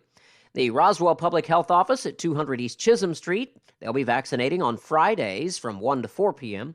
And in Carlsbad, the Walter Garrels Performing Arts Center at 4012 National Parks Highway. Vaccine clinics on Mondays from 9 a.m. to 1 p.m. You do need to schedule an appointment, and parents need to create a profile and add their children to the profile at vaccinenm.org. You're up to date. I'm Jared Sorello. Turn up your radio. Here's the Sean Hannity Morning Minute. And gas prices, you like that $2 gas, right? How about $5, $6, and $7? Biden's plan is an economic death sentence. An economic death sentence. If these tax hikes go through and you add it and couple it with this inflation and the high cost of energy, well, just the tax hikes alone will make America the single highest taxed country in the industrialized world. Because, this idea that it's free and it's going to cost zero, none of that's going to come to fruition. How do you logically make the argument that we're going to spend $3.5 trillion or $1.75 trillion or whatever the number ends up being, and it's going to cost you nothing? It won't cost you anything. Check out the Sean Hannity radio show later today, right here. Hey, this Veterans Day, Blinds.com, they salute the heroes who served our nation, and they're celebrating with up to 45% off site-wide. Now, Blinds.com, they make it simple and easy and affordable. You can upgrade your whole house with blinds and shades, interior shutters, and more. You always get free shipping, 100% satisfaction guarantee. It's simple. Go to Blinds.com right now through November the 11th. Save up to 45% off on everything. Blinds.com. Rules and restrictions may apply. Finding great candidates to hire can be like, well, trying to find a needle in a haystack, but not with ZipRecruiter. Its powerful technology actively finds and invites qualified candidates to apply to your job. So while other companies might deliver a lot of hay, ZipRecruiter finds you the needle in the haystack. See why 4 out of 5 employers who post a job on ZipRecruiter get a quality candidate within the first day. Try ZipRecruiter for free at ZipRecruiter.com/free. That's ZipRecruiter.com/free. I'm meteorologist Steve Hamilton with your Pecos Valley weather. Pretty nice daytime high temperatures over the next couple of days. Looks like the weather pattern will stay fair with high pressure moving in behind a cold front. Sunshine today. Our afternoon highs around 70 and a little bit breezy, but not too windy. Overnight will be clear with upper 30s, and then we're looking at mid to upper 60s for the high on Friday and sunny. We're back to the low and mid 70s Saturday and Sunday. That's your latest forecast. I'm meteorologist Steve Hamilton. It's time for the Chaves County Sports Report. Before we get too far away from it, the cross-country state championships took place this past weekend in Rio Rancho, and congratulations to Lance Miller from NMMI and Gerardo Mendoza from Hagerman in their respective races. Each one finished third overall. Miller from NMMI in the 3A race was only 15 seconds back of the winner. Meanwhile, Mendoza likewise pulled off the third place finish in Class 2A. Hagerman as a team was fifth overall. In the girls 2A race, Hannah Lilly finished 11th from Gateway Christian, and her sister Sarah Lilly finished 13th. Gateway was third overall in the team standings. Tessa Walker from NMMI was 12th in the 3A girls race, and Morgan Waltmeyer from Goddard finished 24th overall in the 4A girls race. The Sports Report brought to you by DSI. Call DSI for all your office technology needs. I'm Eric Butler at Roswell Talk FM 106.5. With the SRN News Business Brief, I'm Bill Alexander. The number of Americans applying for unemployment benefits fell to a new pandemic low, 267,000 last week, as the job market recovers from last year's sharp coronavirus downturn. Workers at 3 separate Starbucks stores in and around Buffalo, New York, are expected to begin voting by mail this week on whether they want to be represented by Workers United, an affiliate of the Service Employees International Union. The National Labor Relations Board's regional office in Buffalo, which approved the vote last month, is scheduled to start mailing ballots and count the votes on December 9th. On Wall Street, the Dow down 240 points, closing at 36,079. The Nasdaq down 263 to 15,622, and the S&P 500 lost 38 points to 4,646. With the SRN News Business Brief, I'm Bill Alexander in Washington. There's magic in the air.